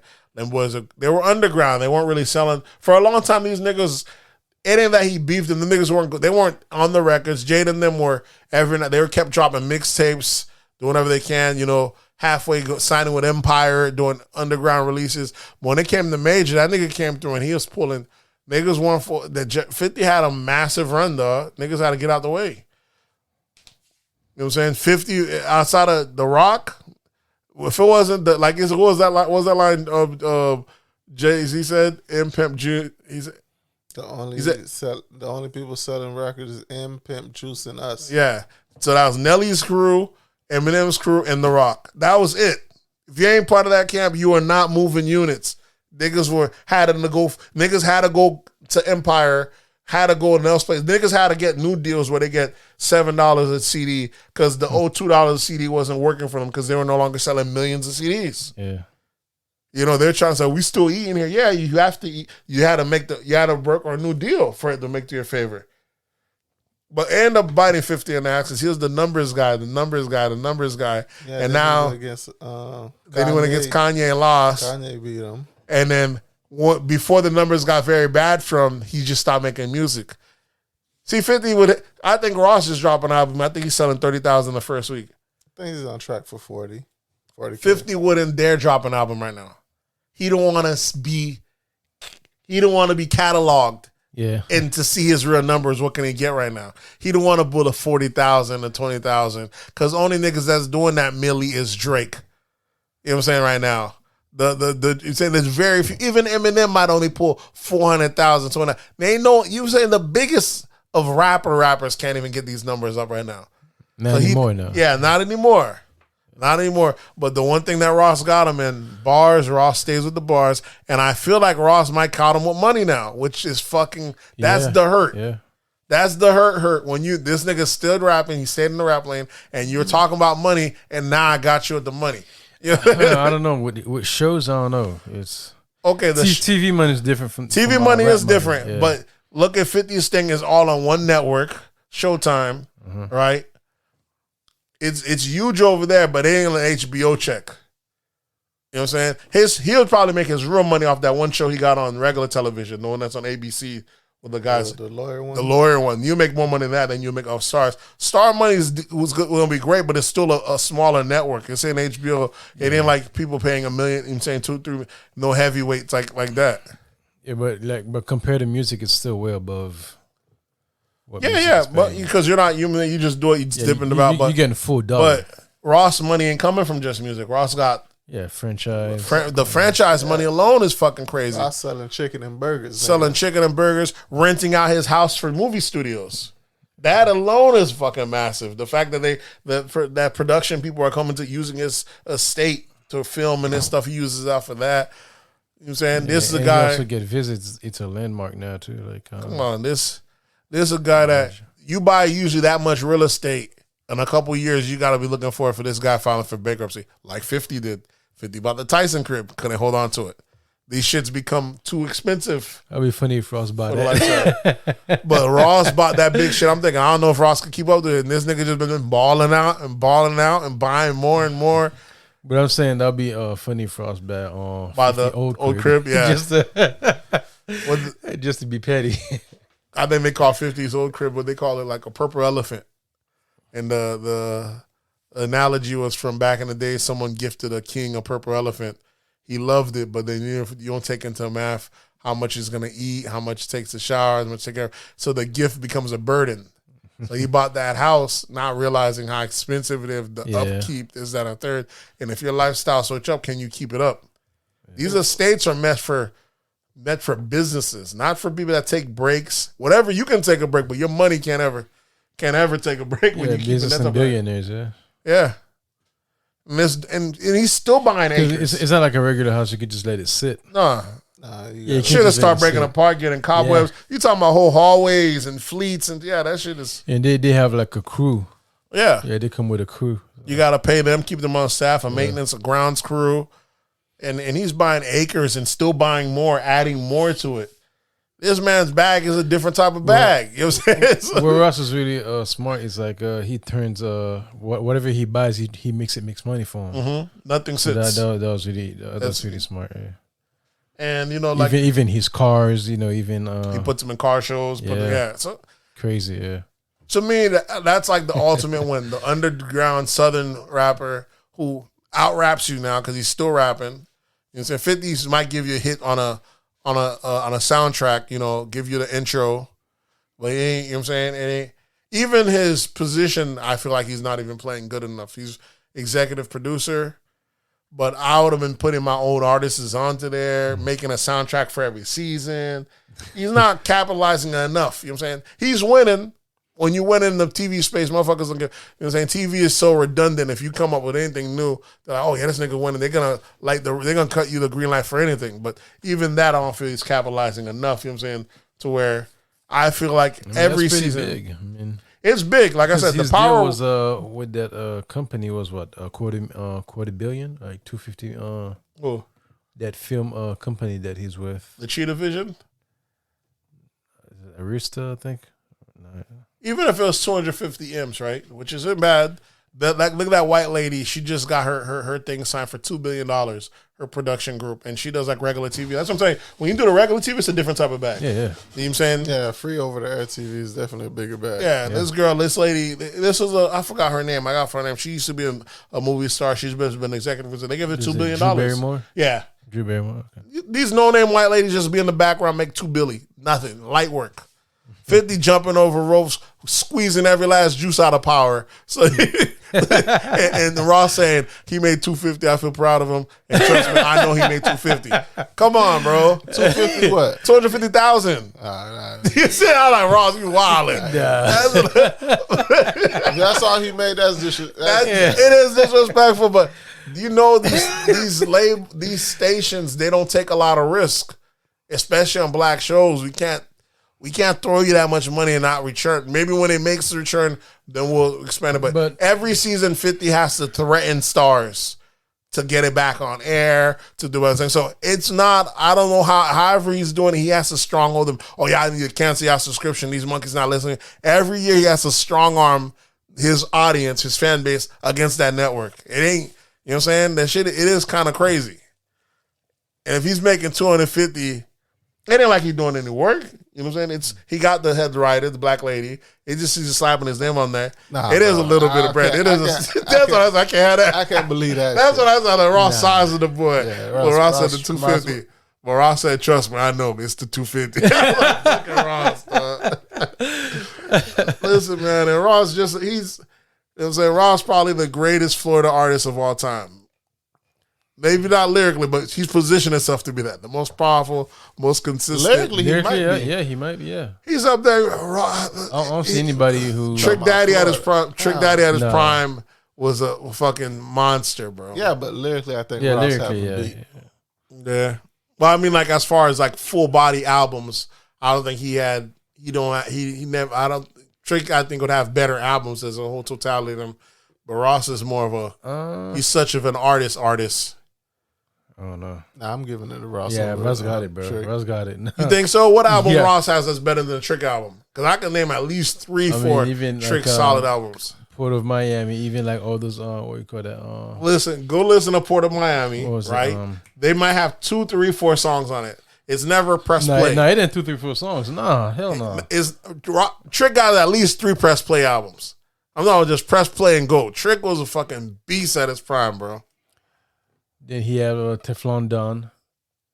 I don't know. He got one called like Mastermind something. Mastermind. He got plenty of them, bro. Man got like a 10 album. He does music, but I don't think if he has any of them that are press play through. He always got a couple of skippers where it's too much singing on or not just a chanting anthem. He don't have till date Ross don't have an album that's just a play and go album. Because the album usually has too much songs in there. Too much what's name. Well, recently, Port of Miami too. Even like I said, listen. You can check his catalog. He has like 10 albums, bro, but none of them is a press play and go. Plenty of you can make a master playlist, a fire ass playlist, but Trick has at least 3 albums. You just press play and go, bro. What's those 3? I'll give Thugs R Us. Okay.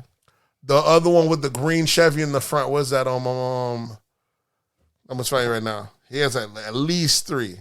Trick was a fucking monster, bro. I did like Back by what was it, Thug Demand? Is that the one with the Yeah, it's just him like in front with the Dolphins jersey. Yeah, I think. No, not a jersey. No, it was a jacket.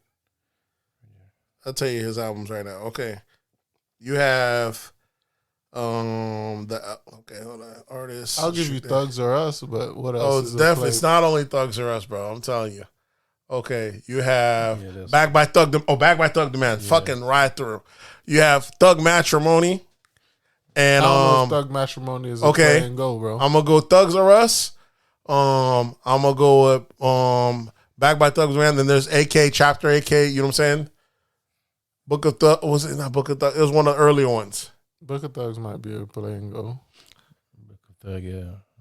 Yep, and then the hood niggas really love that fucking bait. www.thug.com. But I'm gonna go with for me it would be Thug.com. For me it would be Thug Matrimony.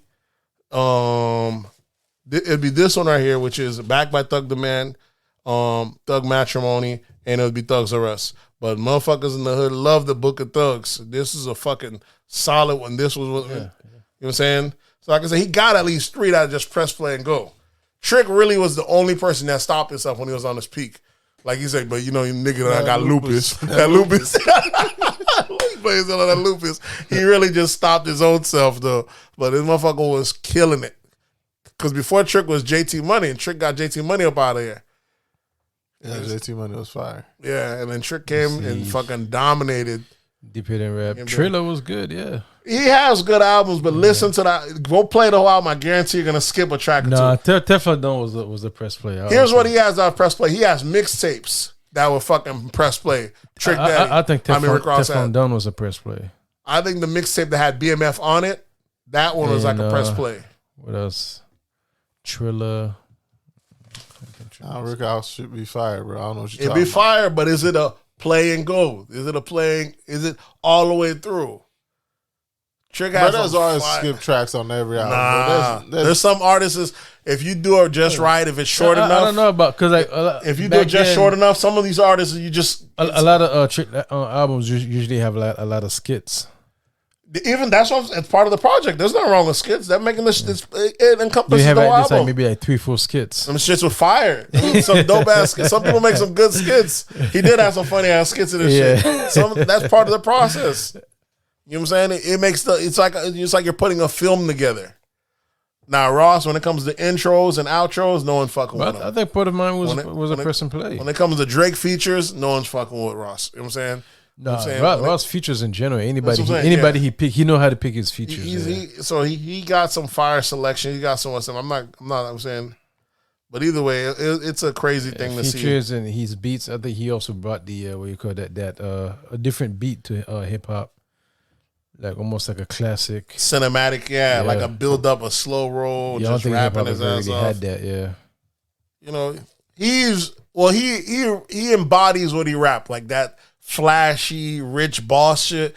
You think that after a while, a rapper usually plays a character but so long, and then they're like, all right, I'm just me now.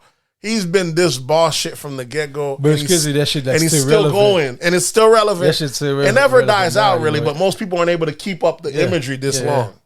This nigga still The whole bossing. term now, everybody call himself boss. Yeah, it's him and growing their beard out.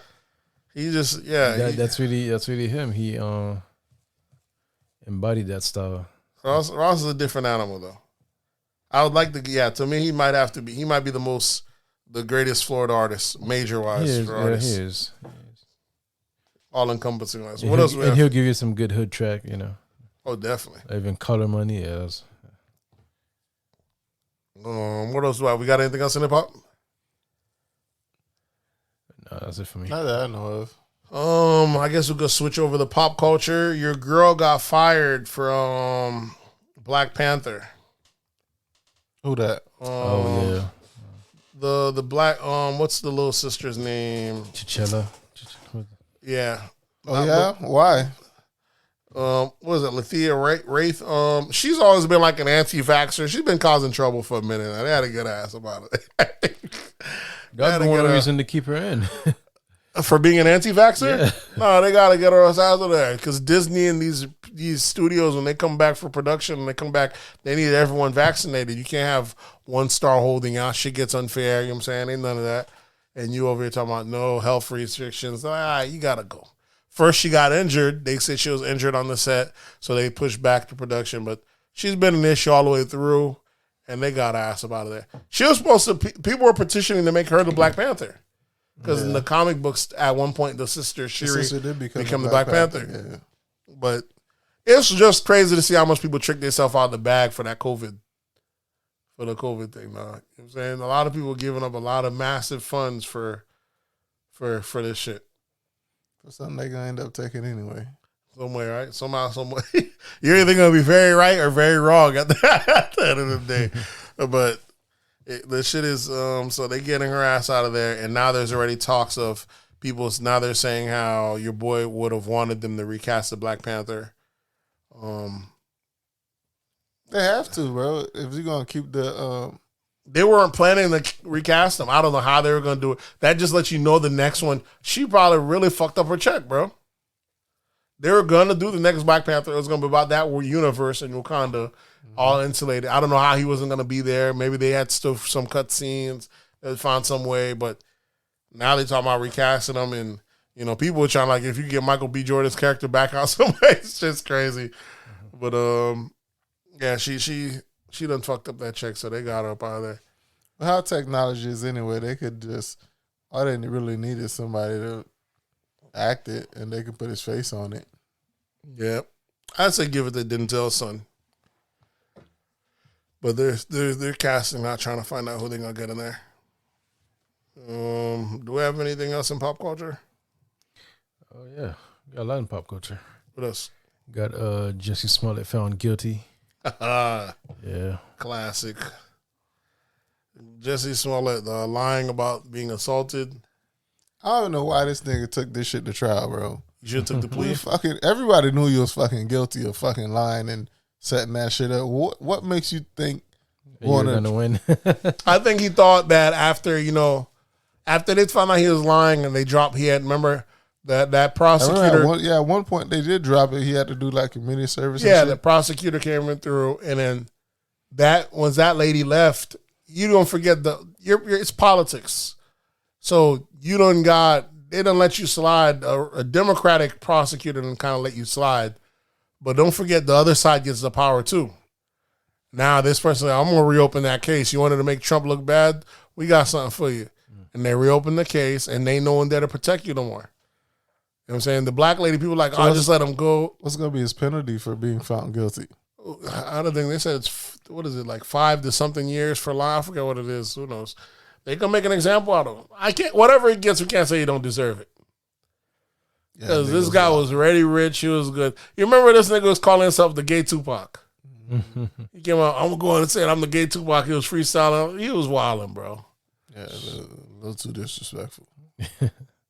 And you out here making the MAGA folks look bad. There's plenty of cases of MAGA motherfuckers being bad shit on their own. You out here throwing sauce on it, talking about you getting beat up at 2 o'clock in the morning with a noose in your neck. There's video of you still got the noose on the neck when they come pick you up. He was a wild boy, bro.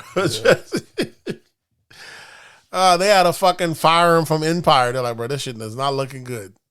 The show you was doing good at, they got rid of him. So... Yeah. I knew that nigga was lying as soon as they showed the video of him with the noose still on his neck.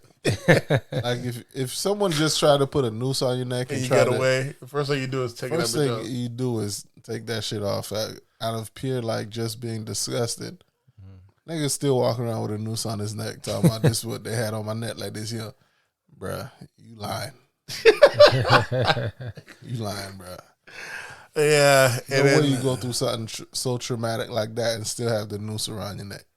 What's worse, during the case, they had to air him out. They had to find out he was in a relationship with one of the trainer dudes, or when they first met, they went to some gay bathhouse and made out or some shit like that before that. And I'm sure that guy didn't want to come out, but, they gave them like a plea deal to, as long as you testify. You know what I'm saying? The Nigerian dude, so...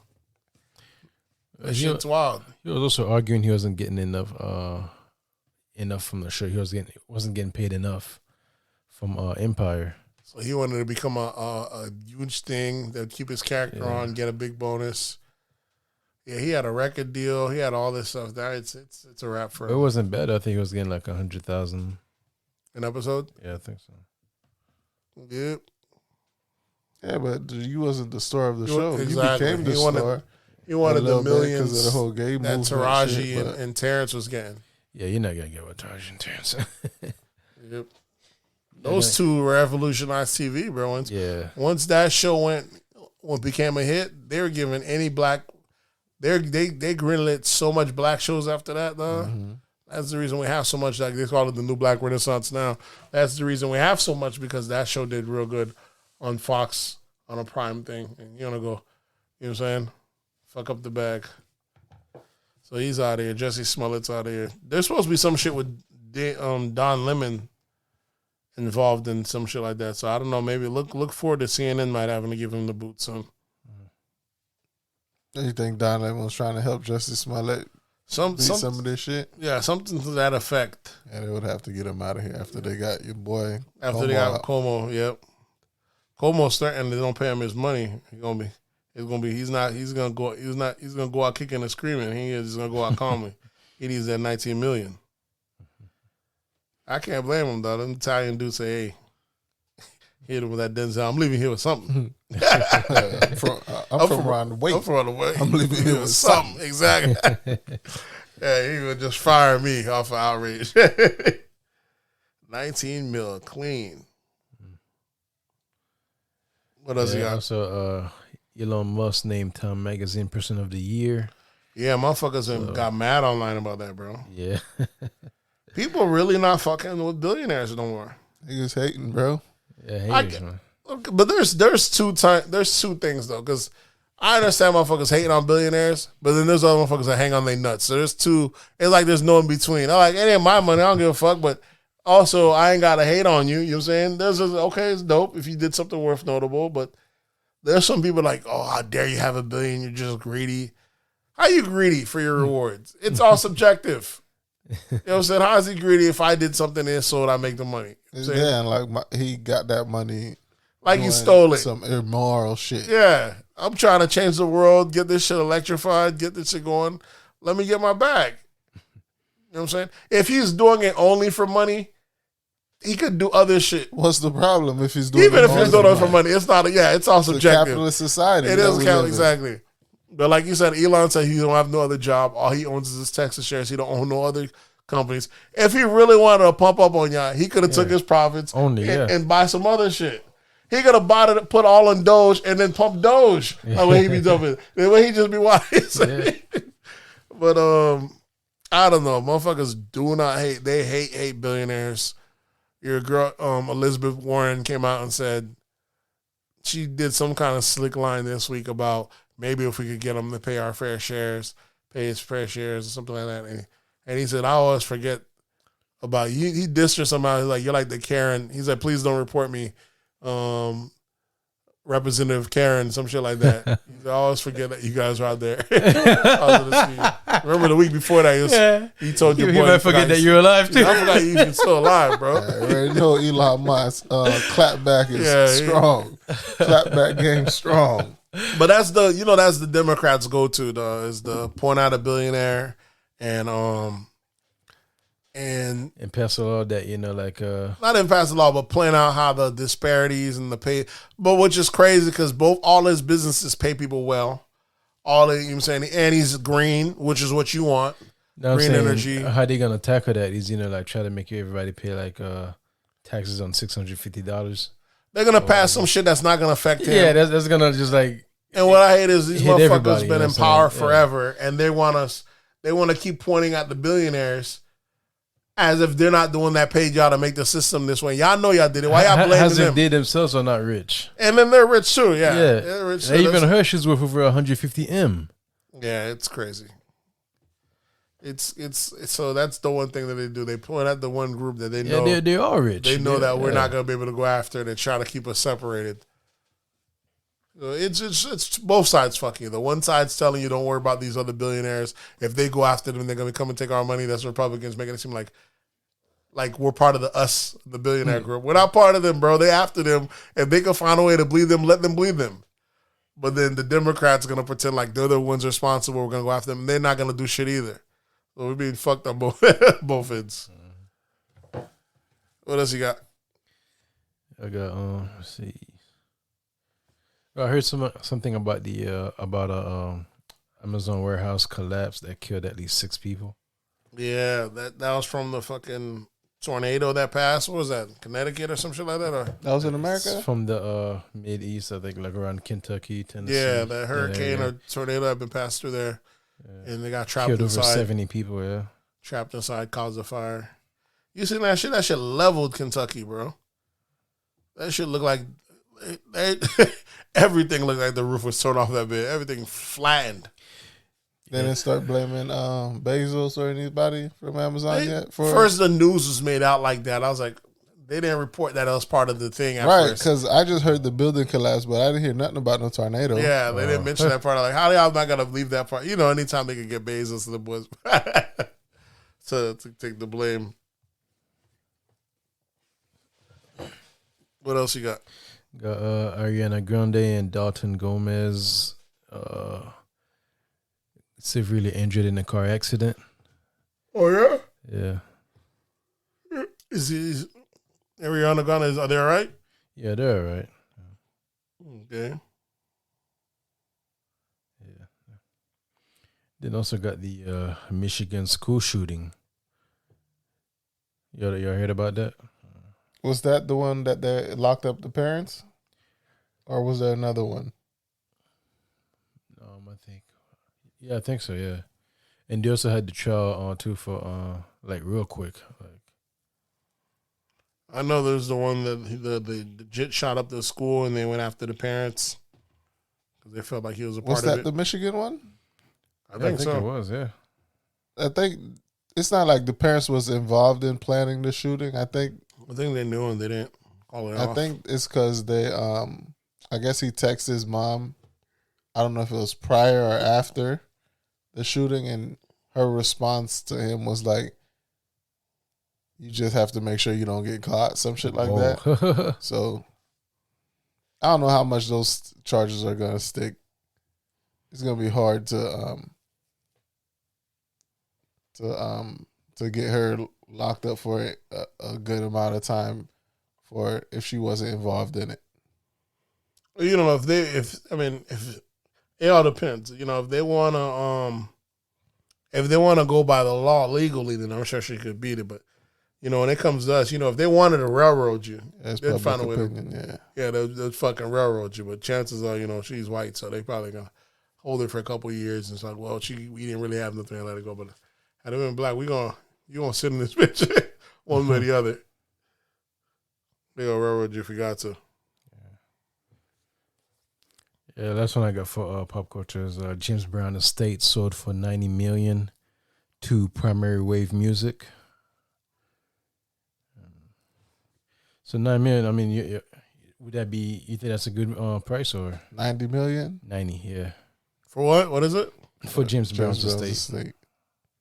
Probably not, bro. It's probably not, but let's see. Tina Turner sold for 50. Tina sold for how much? 50. 50 million? Yeah. James Brown one should be way more than 90 because a lot of artists have sampled him. Mm-hmm. So that alone, he's the most sampled artist around. So just from that alone, they should be higher than that. That shit's always gonna be in movies. Mm-hmm. Yeah. So who was it you said that had sold for like it was a rock was it one of those rock guys, rock and roll? Sold for like I think over like 100 something. It was on the Red Hot Chili Peppers, right? No. That was last week. Yeah, people are cashing out, man. They know something's coming up. Bruce Springsteen sold $500 million. Sheesh. You know, they give them white folks a different common check. And there's no way that James Brown shouldn't get more than Bruce Springsteen. Yeah, he sold his music publishing for $500 million. 500, $500 million. These white folks say, like, we're going to sit on this money. We're going to be selling Springsteen tickets the next 20, 30 years. We're going to pass this on to our grandkids. But then again, that's really actually him who's selling it. Yeah. But in those other cases, but it still should be a valuation. That's a crazy valuation. Yeah. Here's how you evaluate anything. What's the highest? And whatever the highest is, everything breaks down from there. I can't be giving Bruce Springsteen $500 million, but only give $50 million for James Brown. That shit's crazy. 90 million for James Brown. You say, I gotta go, who's the highest and biggest one and build down from there. What kind of fucked up skewed chart is this, bro? I don't know. Bruce, what's his name? Springsteen? Springsteen might be a bigger artist than James Brown, though. Hell no, bro. I never heard of this guy, too. No, he's a huge artist, but you talking about James Brown, bro. You know how much body of work this dude got? Legend. What music he got? You wouldn't know any of him. Bruce Springsteen's he's huge jazz and not jazz but country music artist. Mm-hmm. Yeah, bro. I'm telling you, the demographics. We gotta remember we're in America, bro. Yeah, demographics different. Yeah. But at the same time, I think James Brown's also crossed all. He crossed what you call that cross races. Yeah. I don't know about all that. Cross cultures. Yeah.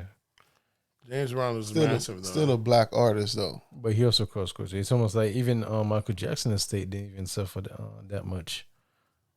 Exactly. That's what I'm saying. It's such a skewed scale that they just give different Michael people. Jackson kids, you can't even say this. Yeah. And that's one of the biggest, if not the biggest artist in the world. It's all about negotiation. If them people ain't negotiating better. But then again, it's also the estates, that's... It's the same concept of that black family that when they're selling their house, they put almost $400,000 into the house, and the price only went up by like $50,000. In fact, they even lost money. Yeah. And then when they end up telling their friend to reappraise it, they put a white lady. White lady said, "All right, you can use all my photos," and then went up by $500,000. You know what I'm saying? The same concept. They have a different price for them than they have for us. So now, that family's now suing. Which As they they should, should. yeah. As they should, yeah. Yeah, they finally now they're suing the old Shit appraiser for millions. Yeah. Yep. Even though they end up making, I don't know if the appraiser is it's like an art, so it's not a solid thing, but it is crazy that But that's the it'll discrimination. jump up. Yeah. My only thing is, could they have gotten the same appraiser back? But no, you see it's an art, but no, but that goes by comps too. Yeah, Like it goes by comps. Yeah, I don't know. It's crazy. You already know that appraiser's not your, who's going to, you're going to sue her. She has insurance, I'm assuming, and they're going to pay for it. But Yeah, the state's gonna end up paying for it because it's the state's the one that's the appraisers is by the states, ain't it? no, I thought they're private, aren't they? Appraisers aren't private. You gotta register to get your house appraised with the county. But do the appraisers work for the county? I thought they're individual companies. Nah, they're county Oh, really? That shit's crazy. because there's a appraising commissioner or something like that. So which makes it Yeah. even what you call that? Where like this shit? Or systemic. This shit is systemic. It's very systemic. Yeah, like you said, these people put good money into their property thinking they'll be ready for a flip, and they end up losing money until they end up changing the folks' face to their white. That's why. That's why I think black people shouldn't flip too. So. Well, that's why you gotta know with certain things what you gotta do. You know, when it's coming to sell. Yeah, when it's time to sell, you can't meet the buyers. You shouldn't meet the buyers if you black, and you shouldn't have personal pictures up. You gotta stage your house to where you can't tell what race of people living in there. So Exactly. even if you're still living in the house, you gotta move all your shit out your pantry. Can't have chicken in the refrigerator. Yeah, you can't tip them off at all. No Jello, none of that. None of that black shit. It's Can't fucked have up no cultural what's name. because if they can pin it, they might go a little bit lower. It is black folks sometimes be prideful, but like, nah, I need my shit just be as is. But like, this is money at the end of the day. Sure, It's yeah. capitalism. You're like, don't be prideful. Just don't put your face on it and keep it moving. Level up the next spot. Got anything else? Nah. All we have, we got sports left. Sports. And that's your boy Steph Curry breaks the NBA's record for the most 3-pointers ever scored. All-time 2-point scoring leader. Yeah. Mm-hmm. And that nigga at least got another 3-4 years on his belt. So Shit. that record is no one's ever gonna break that record no time soon. Yeah, he's gonna extend the gap. Yeah. Yeah, shit's getting crazy. Steph out here being dominant, breaking records as he should. What else do we have? Because Ray Allen retired 10 years ago? Has it been that long? I don't know if it's been 10 years. He won. He won in what? He probably won in like 2010. Shit, 11. So, yeah. So it's probably been 10 years since he Damn, retired. it's been that long. Shit. So Hold on. No. I think it was like 2014. nah, bro, because you got to remember the last. Because I remember I was watching the games when I moved down here. I moved down here till like 2014, yeah. When was the last time that he played in the finals? Well, not finals, but with LeBron. When did LeBron leave the Heat? Yeah, I think 2014, 2015, yeah.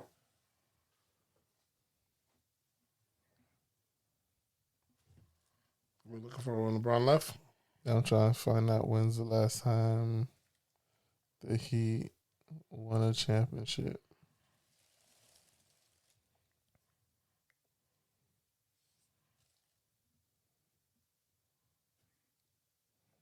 Okay, 2013. 2014 was the last year. Yeah.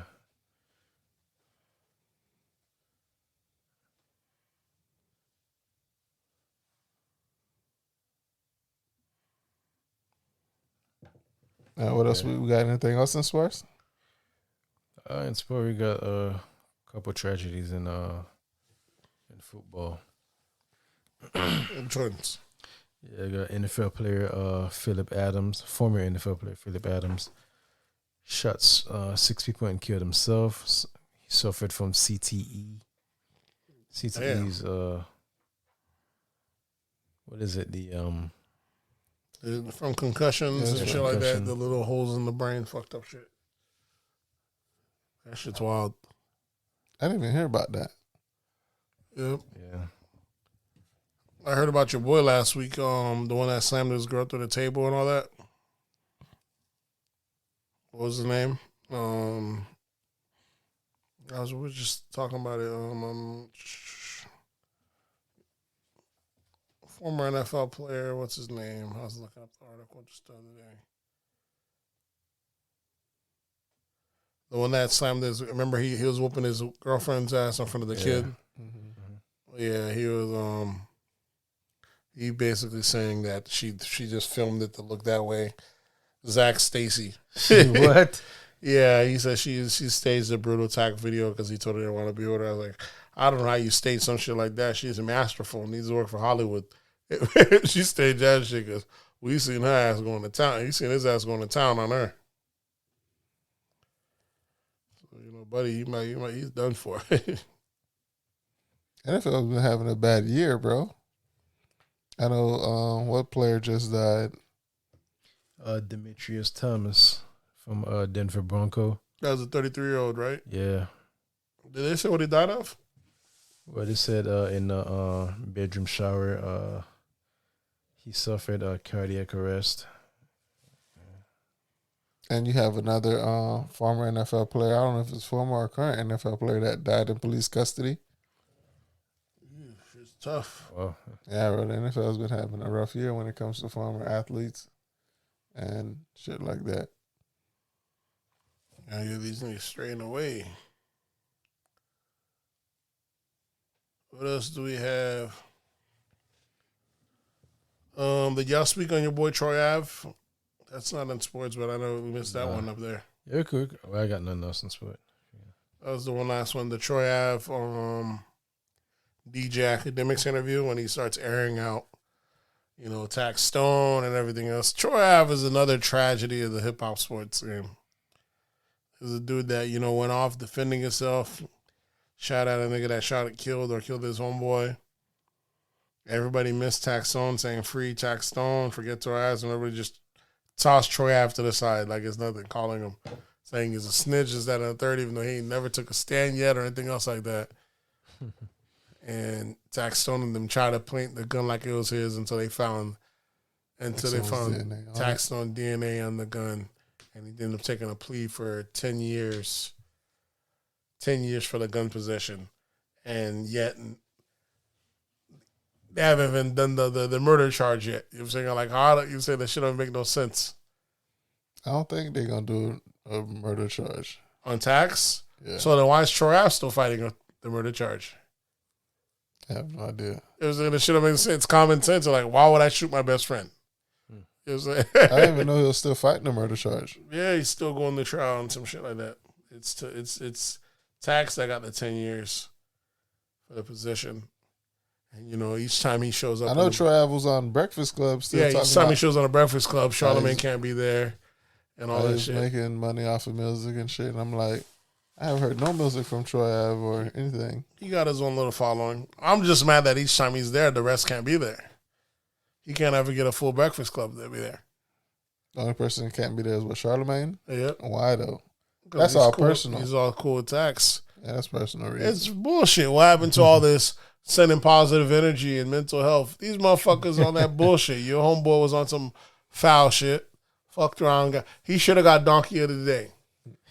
He needs to get Donkey of the Day for losing the #1 podcast. You know what I'm saying? He needs to get Donkey of the Day for even doing the shooting in that club. You know what I'm saying? All that dumb shit. Now he played himself out the position. And you over here sending healing energies. Yeah, you're not selling energy. You sideways shading this nigga here who didn't do nothing to cause this. He should be able to be in your presence just like any other celebrity out there to promote his music. Hypocrisy of the industry. Yeah, bro. Shit's wild. I got anything in politics? We didn't talk any politics this week. See, only thing I got in politics is the Pfizer working on a COVID-19 pill. So that has it. What do I have? I have on politics. The Pfizer thing is they're always gonna keep whipping out more shit one way or the other. What I have, your boy Joe Biden says he's not gonna be extending the student loan. The student loan, yeah, payment hold. Yeah. So starting, I think it's January 31st. Yeah. Motherfuckers got to start coughing up that money. Motherfuckers, as soon as they heard that shit, motherfuckers was ready for Joe out the office. Yeah, man. That's what I'm saying. He's going to be a one-term president, yeah. And I see some people online trying to say how he's passed so much this and stuff. Here's the thing, what people don't understand. One term, yeah. Joe Biden has no control over the messaging, so he's right. And y'all want to keep pushing that COVID still got almost 800,000 deaths. We're still very much enthralled and fighting in this propaganda. But if things are still so much very bad and got a long way to go, why are y'all taking away the relief or stopping the pay of thing? Why are we as if we're out of it? You should keep the student loans postponed. If you're not going to wipe it off, then keep it postponed a little bit longer. Because how can y'all get these kids to go back to paying student loans if we're still enthralled in this thing as you claim we are? Right. Especially you can't be pushing a vaccine to say we need to get away from COVID. We need to get away from COVID. Everybody need to get vaccinated. Mm-hmm. But then you stop all the aid. Yeah, we're not out in the clear. It's wild. Look, I don't know. Like I said, Biden probably has done a lot. He has no control in the narrative. He should have Twitter fingers like Trump, because whatever he's done, it's not getting back to us, folks. You know what I'm saying? And the media is very much good at pointing out what that person hasn't done. But I follow media, though, one way or the other. You know what I'm saying? I listen, even if I'm tuning in and tuning out, seeing what policies, I'm always hearing of what they can't pass, more so than what they did pass. You know what I'm saying? The Build Back Better thing, I hear that's still stuck. I thought it should pass. That's what I thought. It passes one thing, but I guess it didn't pass the other area. You say Build Back Better, the infrastructure? Yeah. That. But it's like, we heard it's passed, but like, to what? How and to what? Like, they still can't fund it, I guess. That shit's wild. They still haven't passed the George Floyd thing. Yeah, he had it there. Still haven't passed that. I mean, he's only 1 year in. He still got a lot to do, but or still could do a lot. It's just we're not hearing none of the good messaging, man. But like what he ran on in his base, if you're not feeding your base, you're gonna lose. Here's the thing, though. Some people talking about, Joe Biden, he's over giving up his promises. No wonder he's gonna be what's his name.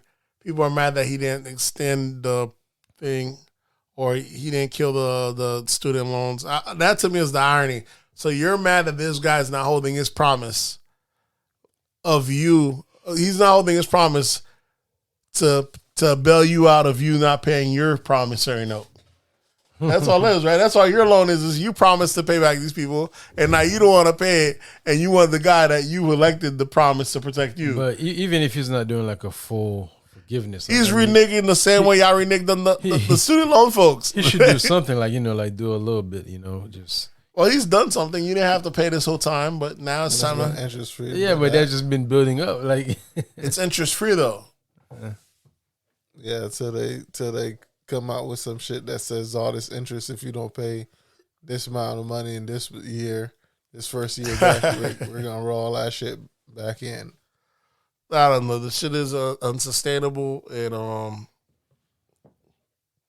either way, but he could very much wipe off what he couldn't need to wipe off. But I don't know if that's going to set a different precedent for America. They're not ready to do that. Yeah, he's getting blamed for the inflation. Yeah, the shit's going crazy on right now. Man's just a bad president, bro. I can't say that. I can't say he's bad. You out here giving the child tax credit, looking out for the kid. Either president, y'all still getting them checks? I think it finally stopped. I gotta check. It's kind of odd because it's not the same time every month. So I'm like Joe fucking playing with the back of it. Both presidents, I can't tell you which one was bad or good. As long as you're in position, you eating. You know what I'm saying? Get yourself in position. Both of them going to make sure, do what America asks of you. They're going to cut you off. You know what I'm saying? Be ready to catch the ball or run the play. They're going to look at one or the other. It don't matter. I can't tell you one was bad, one was good. I know Trump had Twitter fingers. He had more confidence out here. A lot of people were making money. Trump a marketing genius. He had a lot of confidence out here, and he did that much. But I already know it'd be random things out the blue. He'll just say no gays in the military, or but you know one thing about Trump, he'll do some wild boy shit. One thing I noticed about Trump is like he really thinks like he's really saying a lot of the same thing that people already thought of, like even like when he says the black community, like how schools are no good, all that. Because if you look at the numbers, I mean, yeah, they're bad. Yeah. I mean, he really just putting them in words. Yeah, what more do you got to lose? But he said other shit that was worse than that. Only black people could live like this. It was fucking wild. In a way, like, if we really... Only black people don't choose to live like this. You put them in that condition. Y'all put them in that condition. You want us?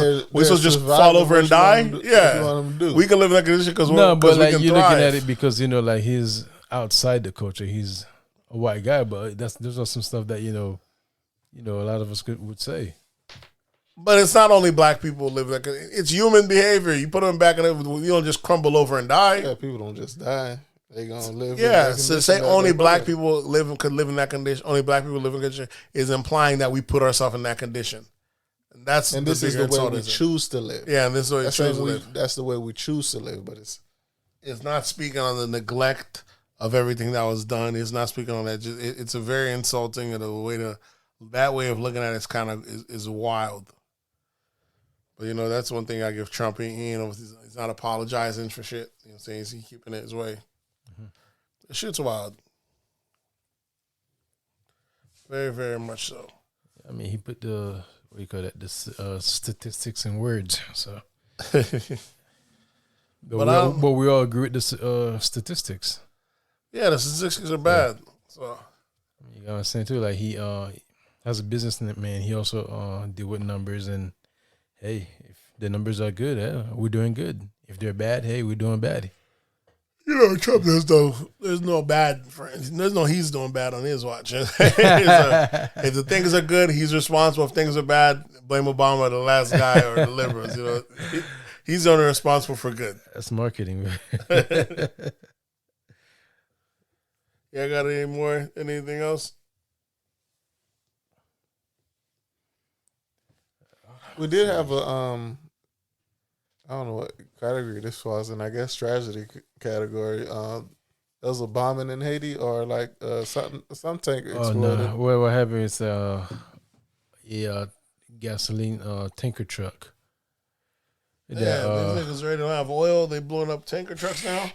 Well, I don't think he's them blowing it up. Well, I think it was as he was going through the city, but like you may have like people smoking, or we still don't know the exact cause of why it happened.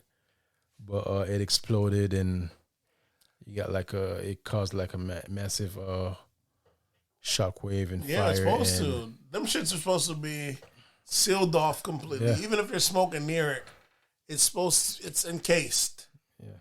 The only thing that might be is I was gonna say the hoses, but the hoses you put inside it and you close the lid, so they're encased. Outside flammables isn't supposed to be able to touch it until he's pumping. No, but you have like a lot of time you got like vapor and stuff like that. That's what really but it's closed though. That's what I'm saying. It's closed and you're driving. Yeah, but even though if it's closed, you're always gonna have some leaks. You're always gonna have some like. Not in those tankers. Yeah. I used to work in gas station.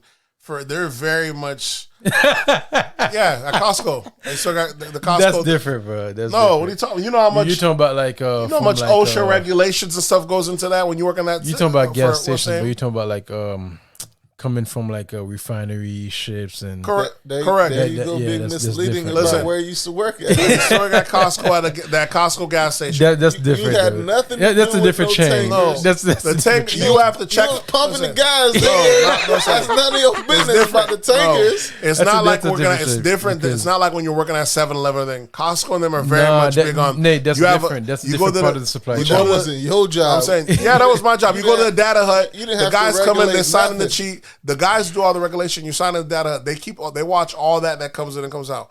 You go in, you see the guys go in, they measure the oil, they want some. You see, there's so much precautions that go in the taking in the tanker as far as once they go in, once they seal it up. There's no vapors once you leave.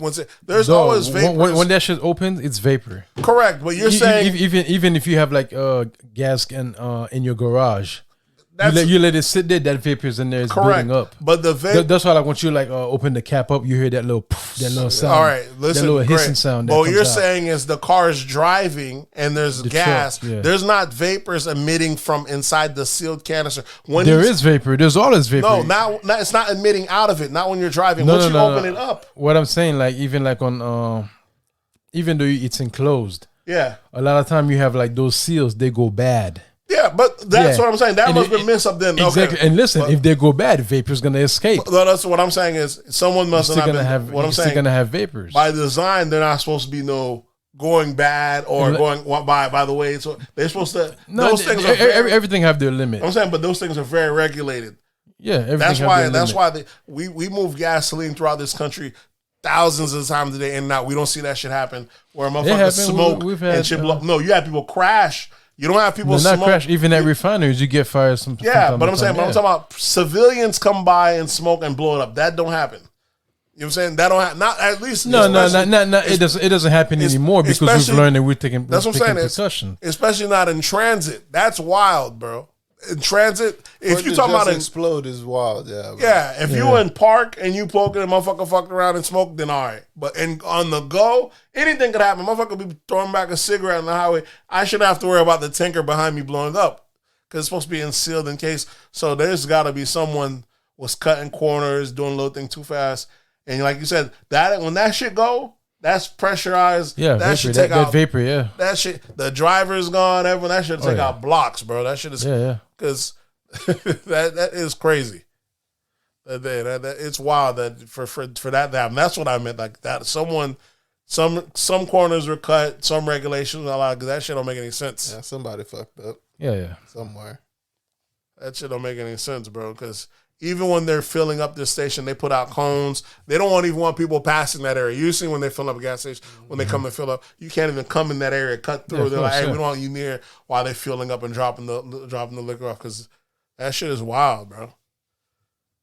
So how much? So how did they say how much people died from it? Well, they say already over 70 people died Jesus, and counting. So, the shockwave alone. oh yeah. Remember I there mean, was a couple, that's what really kills you like instantly. Just remember a couple years ago. There's been two. There was the one in what was it? Africa. It was some part of Africa. Egypt. When there was like a tanker that's been parked. It was a shipping tanker. It was parked there for so long, and the government has seized it. And I don't know if they forgot it. Has a sister that vapor. And it sat there, and I don't know if lightning or something hit it. Remember that shit blew, and then it had like a massive explosion, killed a couple of hundreds of people. Because this was a whole shipping tanker. Oh yeah. And as the fire, it just kept exploding as the thing compartments light up. That one that happened in Egypt, and then there was another one I remember seeing like a fireworks company a couple years back had blew Are you up, talking about that one in what's that country? and it just kept going. You see, Yeah. that shit looked crazy. That was one of those Asian countries. Yeah, right? and that shit just kept erupting. I thought it was like East Europe, something like that. I'm not sure, but Lebanon was it? Something like that. Lebanon was the one with the tanker, I believe. I believe that one was the one with the tanker. I thought the fireworks thing was like a Tokyo or a Japan or some shit like that. No. Well, this shit was wild. You got anything But else? the thing is, like, it just from now on would they take like measures to prevent that from happening again. So there was already gas shortages in Haiti. So what happens when that's gone now? There's going to be even more of a shortage. I can't even imagine the price of gas in Haiti right now because gas is high over here. It was always high over there. Imagine now that because the gangsters were already doing blockades where they wouldn't allow people to fuel. Well, over there, that's one thing. Like the last president was fighting against. You got these guys who because the way it was, like the government didn't know the price of gas on the market overall. No, yeah. And you have those other businessmen who are just like charge whatever they want, whatever price they were given, and the government would just pay for it. And he wanted to step in and say, "Nah, we got to know the price. We got to know what it's selling for on the market. Yeah, we can't just be charging. You can't just be overcharging us. Exactly. And I would say that's part of the reason why he was assassinated too. So they really wanted to be a true capitalist state. That's what happens over there. It is true capitalism, dog. No regulation, complete monopolies. Ain't no stepping, no bailouts, just complete. It's everyone. Yeah, it's just then. True capitalism is really. It's dangerous. Really rough. Yeah, it's dangerous. I really don't see too many people surviving that shit. Bro. Yeah, it's dangerous, dog. Yeah, we could say we're capitalism over here now. We're capitalism with measures. We have some good. We got a little mixture into it. Yeah, a little socialism here, a little communism there. Yeah, you know what I'm saying? That's why no one system is perfect, but you got a couple of diehard capitalists in America, ain't it? They're not really promote that hard, man. And those are the same people complaining about immigrants stealing their jobs and yeah, that shit's crazy. Which is capitalism. Immigrants exactly. Exactly. Yeah, the only capitalism when it's in their favor. That's it. What else we got? That's all we got for this week. Y'all got any recommendations?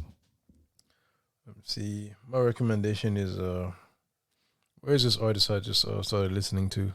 Named Don Q. Don Q is a fucking flame. Yeah. You just not get on the Don Q. You just hearing Don Q? No, I'm really just like Don Q's been on a break for like 8 years now. He's from what's name's group? Highbridge. Them boys. Yeah, this motherfucker be spitting, bro. Yeah, you like the new Lloyd Banks. Don Q is fucking a monster. Yeah, he's from A Boogie of the Hoodies crew. Mm-hmm. Yeah, he got some fire ass album. This album here, Don Season 2. Yeah. Or this one right here, Corner Stories Reloaded. Fire. Okay, do I have any recommendations this week? Oh yeah, I'm gonna recommend that Tory Lanez. that fucking album was fire. It's called Alone at the Prom. That album that album is phenomenal. Alone at the Prom, or you could go with Playboy Live, but I'm gonna go with Alone at the Prom. That's his latest one. They both came out in 2021. I don't even know when Playboy dropped. How about you, Gino? Let's see.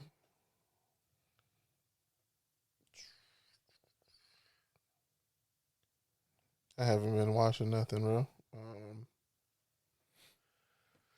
We got a couple of things dropping pretty soon. The Spider-Man. That shit's gonna be crazy. Yeah, I haven't been watching nothing, bro. My girl had been having me watching Chicago Fire for like the past 2 weeks, so we need to get on that Succession now. It's about to be season finale. I still have yet to watch. Have you watched Insecure? Nah, bro. I've been off of Insecure for a minute. Yeah, the new season or the final season of Insecure. I haven't seen Insecure. I haven't seen. I don't think I've seen the last I don't think I've seen the last 2 seasons. Oh yeah? Oh, you sleep on Insecure. Get your boy Del Curry. Yeah, he talking about he can still shoot threes. He got them baddies around him too. So. Well, yeah, remember he's going through a divorce, ain't it? Yeah. He's a high value man of options. I think that's it, y'all. We don't have the recommendation. You go ahead and sign us off. All right, folks. We'll catch you guys next year, but you already know what to do. In the meantime, hit us up on That's Absurd Pod on Instagram, That's Absurd Podcast on Twitter, That's Absurd Podcast on Facebook, and you can always drop an email at that'sabsurdpodcast@gmail.com. And you know the voice line is always open, 407-900-6076. That number is 407-900-6076. And we'll catch you guys next year. We out.